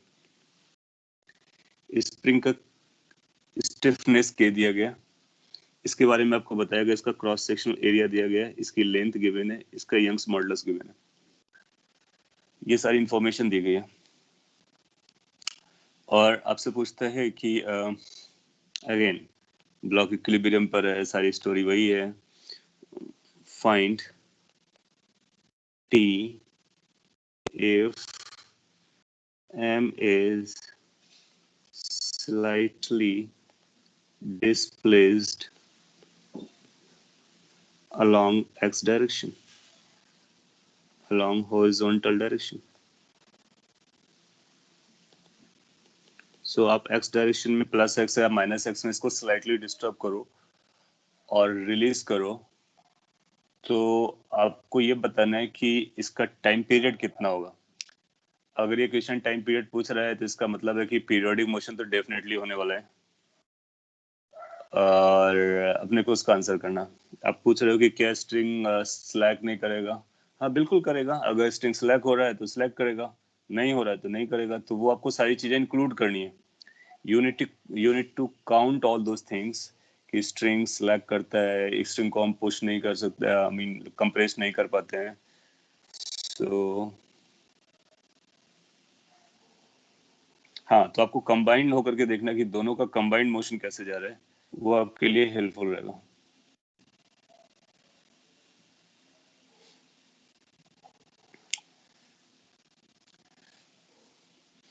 तो इसको समझते हैं कि क्या किस तरह सॉल्व करना। थोड़ा सा डिफरेंट जाएगा, और हाँ, स्ट्रिंग के बिल्कुल जब कभी ऐसा इंफॉर्मेशन दिया हो तो हम उसको आइडियलिस्टिक कंडीशन ही मानते हैं कि वो स्ट्रिंग कैसा है, तो उसको हम इन एक्सटेंसिल मानते हैं। लेकिन इसमें यंग्स मॉडुलस दिया गया, सिंस ये यंग्स मॉडुलस दिया गया, इसका मतलब ये इलास्टिसिटी का पार्ट है। इलास्टिसिटी में ये इलोंगेट होता है। सो कैसे हम लोग डिसाइड करते हैं? अगर यंग्स मॉडुलस ना गिवन हो, इसका मतलब आइडियल स्ट्रिंग होती है, इनएक्सटेंसिबल होती है। यंग्स मॉडुलस दिया गया है, दैट मींस ऑफ कोर्स उसमें स्ट्रेस आता है, स्ट्रेन आता है। स्ट्रेन का मतलब ही इलोंगेशन होता है। सो ये एक्सटेंसिबल है। मैं सॉल्व करता हूँ, आप अटेंशन पे कीजिए, और डेफिनेटली आपको समझेगा जब मैं सॉल्व कर रहा हूँ। और अगर आप खुद से समझ पा रहे हैं तो बहुत अच्छी बात है। देखो क्या क्या होगा कि यहाँ पर स्ट्रिंग देख करके आपके दिमाग में जो ये पॉइंट आया कि क्या वो सिलेक्ट करेगा, डेफिनेटली सिलेक्ट करेगा। क्या ये पूरे टाइम सिलेक्ट रहेगा? नहीं, पार्शियली हाफ मोशन में सिलेक्ट रहेगा, हाफ मोशन में ये टाइट रहेगा, टेंशनाइज रहेगा। तो आप इसको इसको कैलकुलेट करना चाहोगे। इस केस में आप देखोगे कि आप लेफ्ट साइड मूव कराते हो और राइट साइड मूव कराते हो, दोनों में फर्क पड़ेगा। लेफ्ट साइड जब आपने मूव कराया तो मैं दोनों बीडी बना देता हूँ। मतलब सपोज कर लीजिए आपने लेफ्ट साइड थोड़ा सा मूव कराया, फिर फोर्स देगा, राइट साइड मूव कराया, फिर फोर्स देखा, तो लेफ्ट साइड के लिए जो रिस्टोरिंग आएगा वो इधर आएगा, टोटल फोर्स। इसके लिए जो रिस्टोरिंग फोर्स आएगा वो इधर आएगा। एक एक करके समझते हैं। इजी है राइट हैंड साइड वाला। राइट हैंड साइड वाले की तरफ आपने अगर उसने डिस्प्लेस किया, लेट से एक्स अमाउंट था, ये भी एक्स अमाउंट था, सो जब आपने x amount right hand side किया तो स्ट्रिंग आपका स्लैक हो गया, तो स्ट्रिंग तो पुश कर नहीं सकता है, तो इस पर जो फोर्स लगेगा वो केवल के एक्स फोर्स लगेगा, रिस्टोरिंग फोर्स विल बी के एक्स। जब आपने लेफ्ट हैंड साइड पुश किया होगा तो आप पाओगे कि एक तो के एक्स का फोर्स लग रहा होगा, यहाँ से इस तरह से दिखा देते हैं, ये के एक्स का फोर्स एक्ट कर रहा होगा, स्प्रिंग पुश कर रही होगी, लेकिन स्ट्रिंग उसको पुल भी कर रही होगी, तो स्ट्रिंग एक टेंशन से उसको पुल कर रही होगी, तो ये स्ट्रिंग का फोर्स आ जाएगा। अच्छा, ये जो स्ट्रिंग का फोर्स आएगा इसको हम फोर्स एफ लिख दे रहे हैं, केवल एफ लिखा हुआ है, ये स्ट्रिंग की वजह से। हम लोग जानते हैं कि अगर ऐसा किया आपने तो स्ट्रिंग का डेल्टा एल कितना आया होगा, डेल्टा एल एक्स के बराबर हो गया होगा, और अपने पास डेफिनेशन होती है y is equal to force divide by length divide by sorry force divide by area, that's stress divide by strain. So point is कि यहाँ से हम फोर्स कैलकुलेट करना चाहेंगे, कितना फोर्स लग रहा है। ये जो फोर्स अगर आप कैलकुलेट करते हो तो आपको पता चलता है इसकी वैल्यू आएगी A Y by L into X. Point है कि जो स्ट्रिंग का फोर्स होता है वो भी डायरेक्टली प्रोपोर्शनल टू एक्स होता है, जस्ट लाइक स्प्रिंग। तो दोनों केस में रिस्टोरिंग फोर्सेस अलग आएंगे। इस केस में जो टोटल रिस्टोरिंग फोर्स आएगा इन दोनों को ऐड करेगा, इस केस पे जो टोटल रिस्टोरिंग फोर्स आएगा वो ये आएगा। इसका मतलब क्या है कि ये जो पार्टिकल या फिर जो ये जो पार्टिकल है जब लेफ्ट हैंड साइड पे जाएगा तो एक दूसरा रिस्टोरिंग फोर्स एक्सपीरियंस कर रहा होगा, राइट हैंड साइड में जाएगा तो एक दूसरा रिस्टोरिंग फोर्स को एक्सपीरियंस कर रहा होगा। समझ में आता है? अब इसको कैसे इंटरप्रेट करते हैं उस पर ध्यान दीजिए। सपोज कर लीजिए स्ट्रिंग नहीं रहा होता, तो यही रिस्टोरिंग इधर लगता है, यही रिस्टोरिंग इधर लगता है, तो उसका टाइम पीरियड निकल आता। अगर केवल स्ट्रिंग रहा होता तो फिर उसकी अलग कहानी होती। तो क्या हम ऐसा बोल सकते हैं कि यहाँ से पार्टिकल इधर गया, इसके बाद वापस इधर आया, एक तो ये जर्नी करेगा, इसके बाद इस तरफ जाएगा और वापस इधर आएगा। सिंस अपने को टाइम पीरियड निकालना है, तो अगर हम ये लोग ये मान के चलते कि इस वाली जर्नी का टाइम t1 है टोटल, इस वाली जर्नी का टाइम t2 है, तो हम t1 प्लस t2 इसका टाइम पीरियड बोल सकते हैं। सो कैन वी से कि t की जो वैल्यू आएगी this is going to be t1 plus t2। t1 is the total time the particle remains in the direction or towards left, t2 is the total time it remains towards the right। अच्छा, t1 क्या होगा? t1 इस half cycle का time period होगा, first वाले case की half cycle का time period होगा, तो उसको हम ऐसा बोल सकते हैं ये t1/2 half of the total time होगा हाफ साइकिल का। और क्या हम t2 को ये बोल सकते हैं t2 is going to be second half cycle का टाइम पीरियड का हाफ, मतलब अगर वो पूरा हो रहा होता तो उसका जो टाइम पीरियड बनता उसका हाफ वर्जन रहा होता। Now, how much T1 will be equal to? T1 will be decided by first wall of restoring m by k, m by k1, इसको हम k1 बोल सकते हैं। k1 का मतलब क्या हुआ? इन दोनों का एडिशन। तो उन दोनों का एडिशन आप देखोगे तो restoring in the first case is going to be equal to kx plus ay by l into x, which is basically k plus ay by l into x। आप में से कई लोगों ने ये निकाल लिया था, अच्छा पॉइंट था। लेकिन अब इसको हमको प्रॉपरली समझना है, तो ये हमारे लिए k1 का काम करेगा।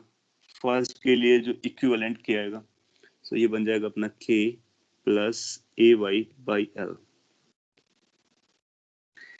नाउ t2 सेकेंड केस के लिए रिस्टोरिंग के लिए टाइम पीरियड कितना रहा होता? उसके लिए टाइम पीरियड रहा होता है 2 pi under root m by k। वो इसलिए क्योंकि स्ट्रिंग स्लैक हो गया है, तो इसमें स्ट्रिंग का रोल नहीं आ रहा है, केवल स्प्रिंग का आ रहा है। So left side has a combination of the two, और right hand side is will be alone. So how much the total time period is going to be? Total time period is going to be t1 plus t2 by 2. So you just place the value t1 plus t2 by 2. 2 से 2 cancel out हो जाएगा, तो ये बनेगा pi। Pi you can take as a common in bracket under root m by k plus ay by l plus under root m by k। इसको आप note कर लीजिए और इस पे जो कंसर्न आ रहा है वो पूछ सकते हो। अगर समझ में आ गया तो अपना काम पूरा हो गया। सो जब कभी स्ट्रिंग लगाएंगे तो दोनों तरफ के स्प्रिंग कांस्टेंट की इक्विवेलेंट वैल्यूज जो होंगी या के इक्विवेलेंट होंगी वो अलग अलग आएंगे, क्योंकि एक पार्ट में वो एक चीज एब्सेंट रहेगी। और उसको कब काउंट करना है कब नहीं करना है ये आपको आपके प्रेजेंस ऑफ माइंड से डिसाइड होगा। और इसके बाद दोनों को ऐड कर देंगे। तो ये जो मोशन होगी दोनों तरफ एग्जैक्टली सेम नहीं होगी, एक तरफ अलग होगी दूसरी तरफ अलग होगी, एक तरफ का टाइम पीरियड अलग होगा दूसरी तरफ का टाइम पीरियड अलग होगा। तो हमने एक तरफ का टाइम निकाला दूसरी तरफ का टाइम निकाला और दोनों को ऐड कर दिया। और जो मैंने T1 बोला है वो ये पूरी साइकिल का है, मतलब जितना भी टाइम वो लेफ्ट साइड पे रहता है, T2 को जितना भी टाइम वो राइट साइड पे रहता है वो टोटल मोशन का हाफ पोर्शन पे रहता है, इसलिए T1/2 T2/2 किया गया। Is it okay? If it is okay, we can go ahead. If it is not, let me know.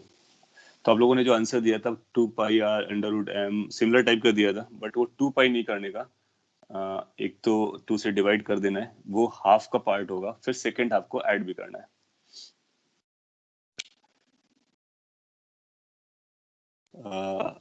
अभी आपको थोड़ा सा टफ लग रहा होगा क्योंकि आपने पहली बार पढ़ा है। अब अगर आपको आएगा तो आपके लिए इजी वन लगेगा। सो ये प्रोबेबली मेंस में आया हुआ था, आई एम नॉट श्योर, हमको एक बार चेक करना पड़ेगा, लेकिन डेफिनेटली आ चुका है। सो आप लास्ट ईयर के क्वेश्चंस देखेंगे तो कहीं ना कहीं आपको मिलेगा। टाइम डिस्ट्रीब्यूशन आपको फिर से एक्सप्लेन करना है, मैं बोल देता हूँ, अब ध्यान दीजिए। एसएचएम में हम लोग क्या करते हैं कि हमको ये देखना होता है कि एक पूरा टाइम कितना होता है और कैसे हो रहा होता है। तो एक साइकिल के लिए जो टाइम पीरियड होता है उसको हम बोलते हैं एक पूरी साइकिल के लिए जो टाइम लगता है उसको हम टाइम पीरियड बोलते हैं, राइट। यहाँ पर एक साइकिल पूरी जो है वो दो पीरियोडिक मोशन के कॉम्बिनेशन से बनी हुई है। तो इसकी जो पूरी साइकिल है वो यहाँ से इधर जाएगा, फिर वापस आएगा, फिर दूसरी साइड जाएगा, फिर वापस आएगा, तो एक साइकिल क्रिएट करेगा। लेकिन ये जो एक साइकिल है वो दो हाफ हाफ साइकिल से मिलकर के बनी हुई है। ऐसा हम ट्रीट कर रहे हैं, ऐसा इसलिए ट्रीट कर रहे हैं क्योंकि इसका लेफ्ट साइड का स्टोरी अलग है, राइट साइड का स्टोरी अलग है। ऐसा इसलिए क्योंकि स्ट्रिंग दोनों साइड में बराबर तरह से बिहेव नहीं करता है। क्यों? क्योंकि आपने आइडेंटिफाई किया कि अगर हम राइट हैंड साइड जाएंगे तो स्ट्रिंग सेलेक्ट कर जाएगा, तो उसका टेंशन फोर्स चला जाएगा। लेफ्ट हैंड साइड जाएंगे तो वो रोल प्ले कर रही होगी। तो जब कभी ऐसा अलग अलग स्टोरी होगा तो हम पूरी साइकिल को दो साइकिल्स में डिवाइड कर सकते हैं। अब फिर हम लेफ्ट साइकिल को अलग से पढ़ेंगे।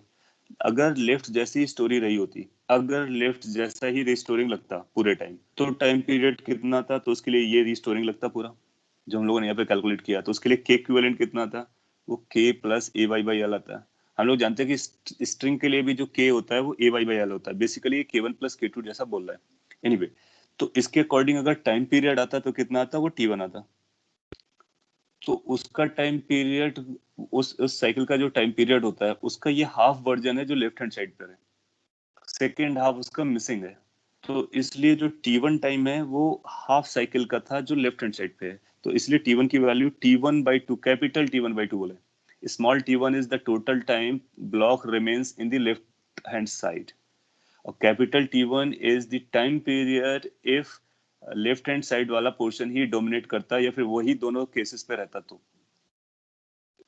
Similarly, go to the right hand side, then you see कि string is no more working, so it's only spring which is providing restoring.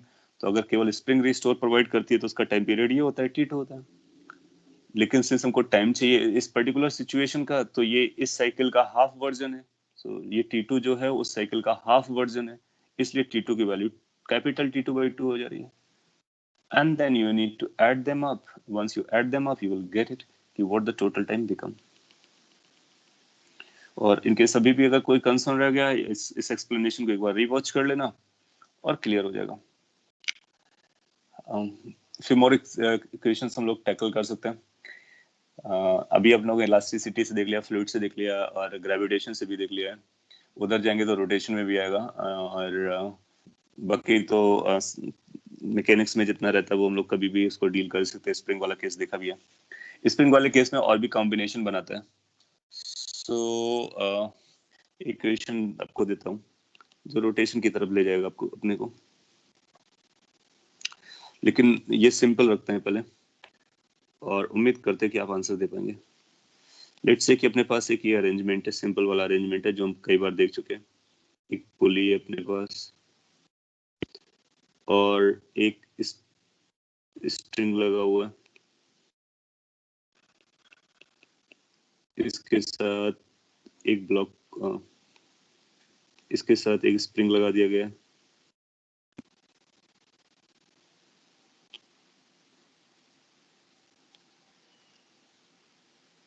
और इस स्प्रिंग से एक ब्लॉक को हमको हैंग करना है। ये ब्लॉक का मास है में स्प्रिंग कांस्टेंट के है। पुली अभी मासलेस है। फिर एक दूसरा सिचुएशन में बनाता हूँ, उस पर ये पुली लगा हुआ है, spring is connected here and block is of mass m connected like this। और दूसरे केस में भी हमारा जो पुली है वो भी मासलेस है। सो पहला केस हम लोग करते हैं कि considering pulley massless and then considering them with mass. So question is find T for slightly displacement. T का मतलब टाइम पीरियड निकालना है, कब लिख देता हूँ वरना वो टी का मतलब टेंशन समझ जाएंगे आप। फाइंड टाइम पीरियड, तो यहाँ पे टी का मतलब टाइम पीरियड है फॉर स्मॉल डिस्प्लेसमेंट।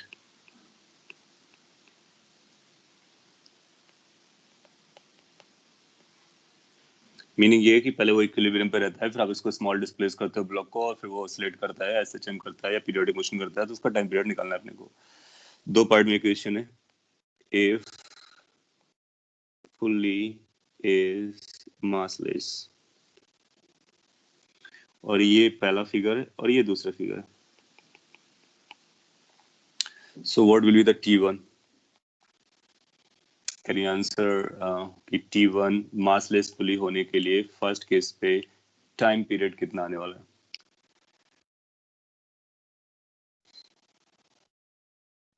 फर्स्ट में पुली की जरूरत नहीं है पुली की जरूरत। अच्छा, ये आप लोग बोल रहे हो। सो आप देखोगे कि फर्स्ट केस में इट्स लाइक दिस। अगर आप इसको ऐसे भी देखोगे तो इतना पोर्शन ही ऑसिलेट कर रहा होगा, बाकी पोर्शन का इस पे कोई खास जरूरत ही नहीं है। सो और इस वाले पार्ट के लिए तो हम लोग ऑलरेडी बात कर चुके हैं कि टाइम पीरियड कितना होता है। सो यू विल फाइंड कि I hope you are going to agree कि ये 2 pi under root m by k आ जाएगी। सो फर्स्ट पार्ट के लिए इसका ये आंसर आ जाता है। T2 के बारे में क्या ख्याल है?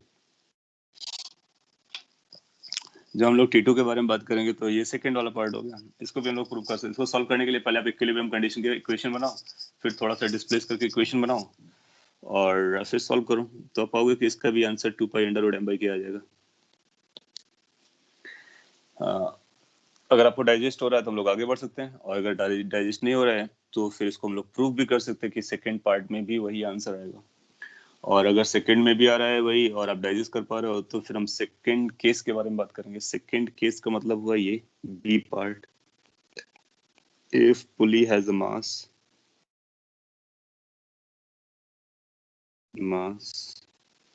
तो उसका मास m दिया गया है, लेट्स से कैपिटल M मान लेते हैं उसका मास, और रेडियस को स्मॉल r मान लेते हैं।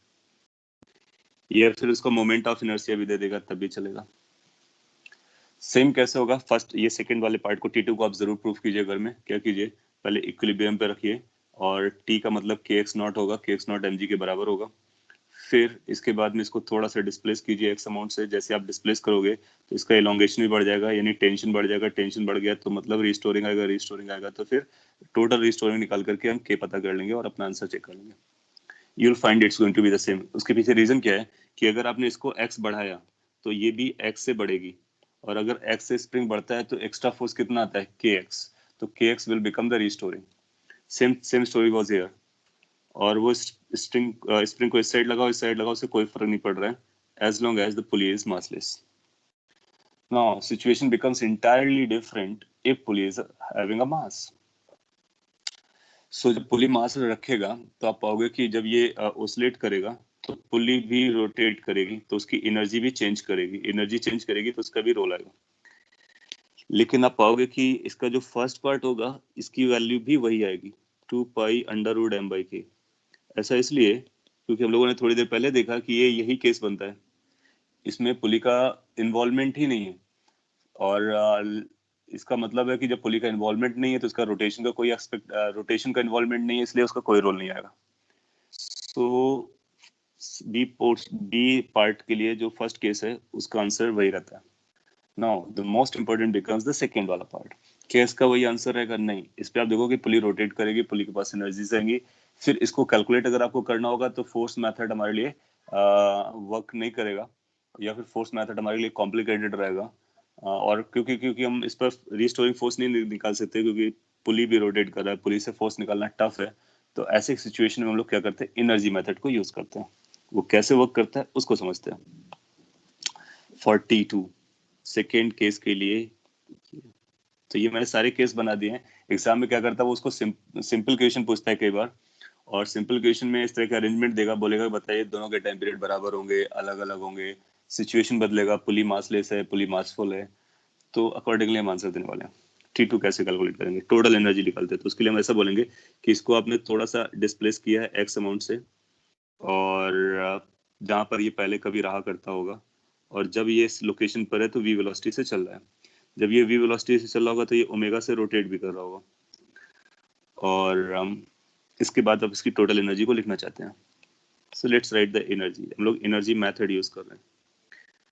सो यहाँ से आपको एनर्जी मेथड का एग्जांपल भी मिल जाएगा, और आगे भी इसको यूज करने के लिए आप एबल हो जाएंगे। कौन कौन सी एनर्जीज आएंगी? ये एक्स आया, यानी किसी रेफरेंस से एक्स आया, ये इसका रेफरेंस था, क्योंकि हमको ग्रेविटेशन पोटेंशियल भी लिखनी पड़ती है, तो काइनेटिक एनर्जी पहले लिखते हैं। तो ब्लॉक के पास होगी हाफ एम वी स्क्वायर, पुली के पास होगी हाफ आई ओमेगा स्क्वायर, ये इसका काइनेटिक एनर्जी हो गया। पोटेंशियल एनर्जी के बारे में बात करते हैं। स्प्रिंग के पास आ जाएगी हाफ के एक्स स्क्वायर, और ग्रेविटी में रिड्यूस हो चुकी होगी M G X. You will find कि ये टोटल एनर्जी इसकी हो जा रही है किसी भी इंस्टेंट पर। अगर आपको ये समझ में आता है then you go for the differentiation. तो डिफरेंशिएशन करेंगे, D E by D T आएगा, D E by D T की वैल्यू 0 हो जाएगी। इधर से बनेगा, मैं डायरेक्टली सॉल्व कर रहा हूँ, M V D V by D T. ये हाफ और 2 कैंसिल हो गया, दिखा देते हैं कैसे कैंसिल हो रहा है। प्लस आगे बढ़ते हैं, ये हाफ आएगा, आई कांस्टेंट रहेगा, ओमेगा स्क्वायर का 2 ओमेगा बनेगा, और D omega by D T बनेगा। अब ऐसा भी बोल सकता हूँ। और या फिर एक काम कर लेते हैं कि इसको सिंप्लीफाई कर लेते हैं। डिफरेंशिएशन हम अगली स्लाइड पे करेंगे, क्योंकि यहाँ पर स्पेस कम पड़ जा रहा है। सो डिफरेंशिएशन वाला पार्ट हटा देते हैं, अभी इसको और सिंप्लीफाई कर लेते हैं, यानी कि ये ओमेगा को वी के टर्म में ले आते हैं। अच्छा, ये अपने को पता होगा कि स्प्रिंग, इस स्ट्रिंग के स्पॉइंट को पकड़ोगे तो इस पॉइंट की जो टेंजेंशियल वेलोसिटी होगी वो आर ओमेगा होगी, और इस केस में जो स्ट्रिंग इन्वॉल्व है वो इनएक्सटेंसिबल है, और तो ये वेलोसिटी v है और ये वेलोसिटी आर ओमेगा है, तो अपने को एक बात पता चल रही है कि v की वैल्यू आर ओमेगा के बराबर है। मोर ओवर अपने को ये भी पता चला जो मोमेंट ऑफ इनर्शिया है उसको हम m और r के टर्म में लिख सकते हैं। इसको पुल्ली को हम लोग डिस्क जैसा एज्यूम करते हैं, तो डिस्क का मोमेंट ऑफ इनर्शिया हो जाएगा।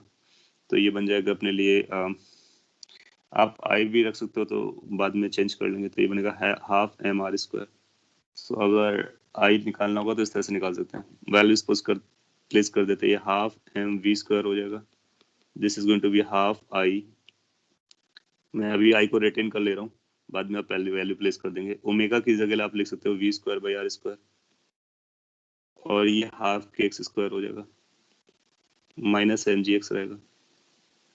वी स्क्वायर आप कॉमन ले सकते हैं, क्योंकि वी को डिफरेंशिएट करना होगा, तो हाफ बाहर आ जा रहा है, ये बनेगा small M the particle's mass divide plus I upon R square. तो पुली की वजह से ये जो टर्म है वो एक्स्ट्रा ऐड हो जाता है, और ये वी स्क्वायर हो जाएगा, plus half K X square होगा, माइनस एम जी एक्स हो जाएगा।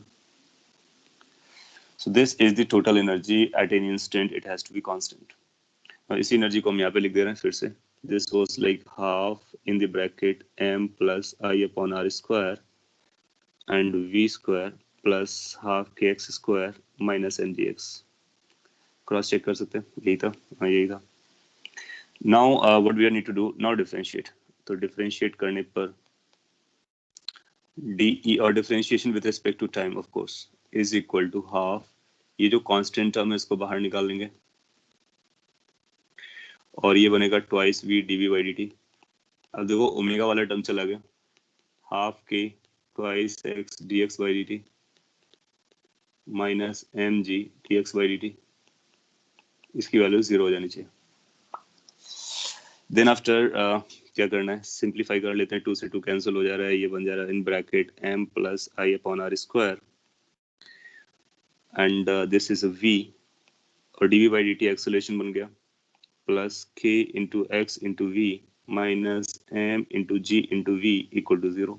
v को कैंसिल आउट कर देंगे क्योंकि वो नॉन जीरो है, तो अपने पास आ रहा है m plus I upon R square, a इस टर्म को उस साइड ले जाएंगे तो माइनस के एक्स प्लस एम जी हो जाएगा। Now again you see this mg is a constant, हम लोग जानते हैं कि जो constant force होते हैं they do not play any role in determining the oscillations time period or frequency.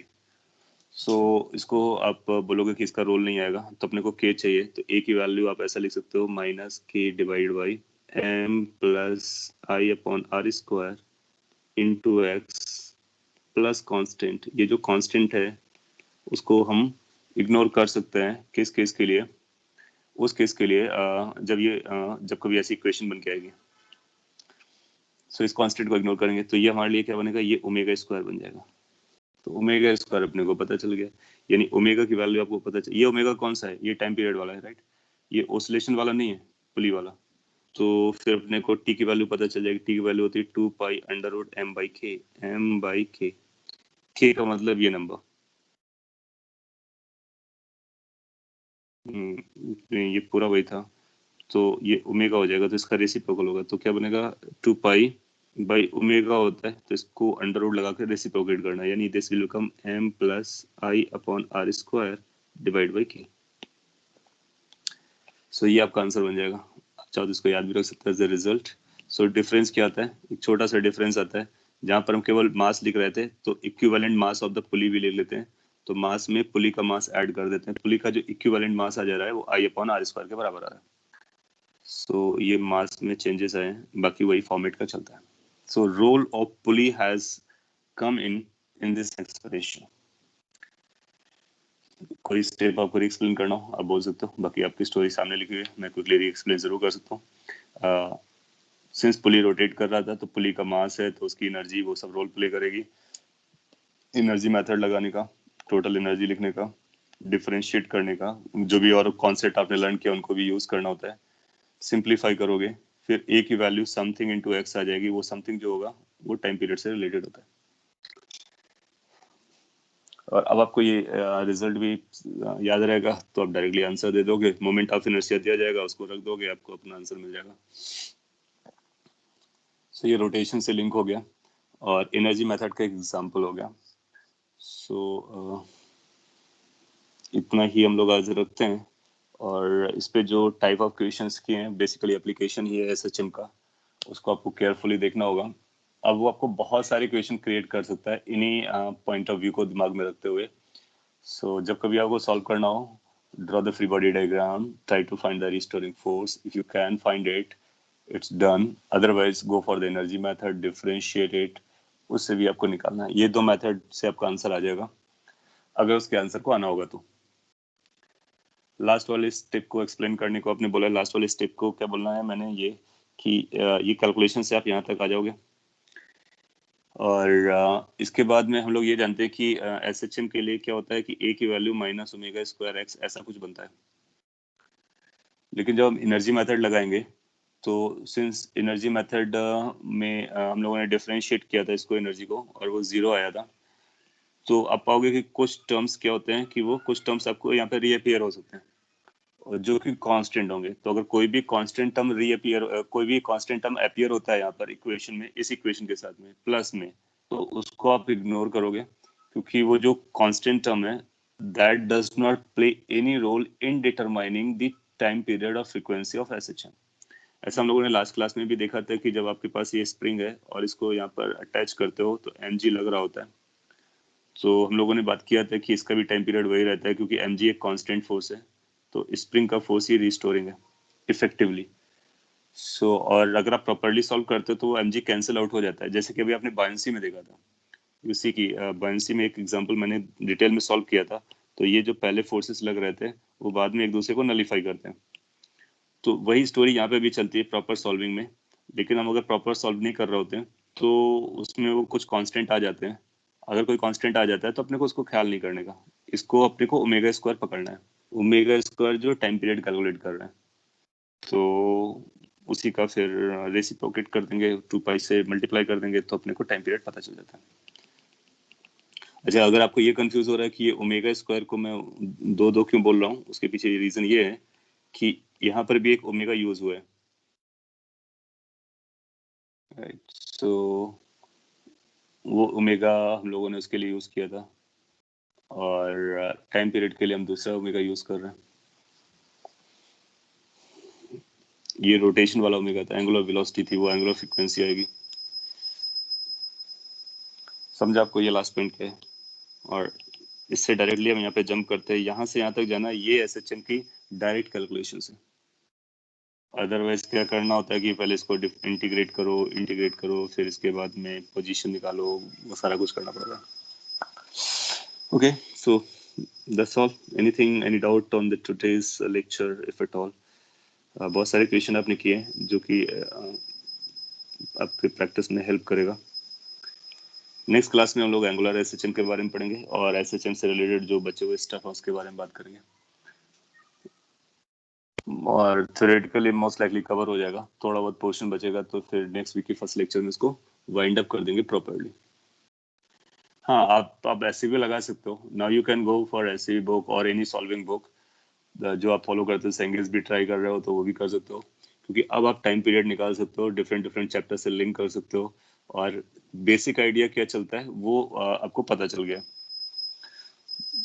और उसके बाद वो क्वेश्चन की डिफिकल्टी लेवल पे डिपेंड करेगा कि whether you are able to handle it और not. If you are not able to handle, let me know as a doubt, तो मैं आपको बता देता हूँ कि उसमें क्या करना है।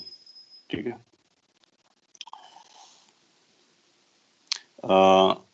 इसके बाद में नेक्स्ट क्लास में इसके आगे पढ़ेंगे, और एक क्लास अपने को रखना था संडे को, तो कल उसको हम लोग कंफर्म कर लेंगे कि संडे को अपने को डिस्कशन के लिए रखना है। तो सरफेस टेंशन और विस्कोसिटी को अच्छे से डिस्कस कर लेंगे, वो पार्ट आपका कंप्लीट हो जाएगा।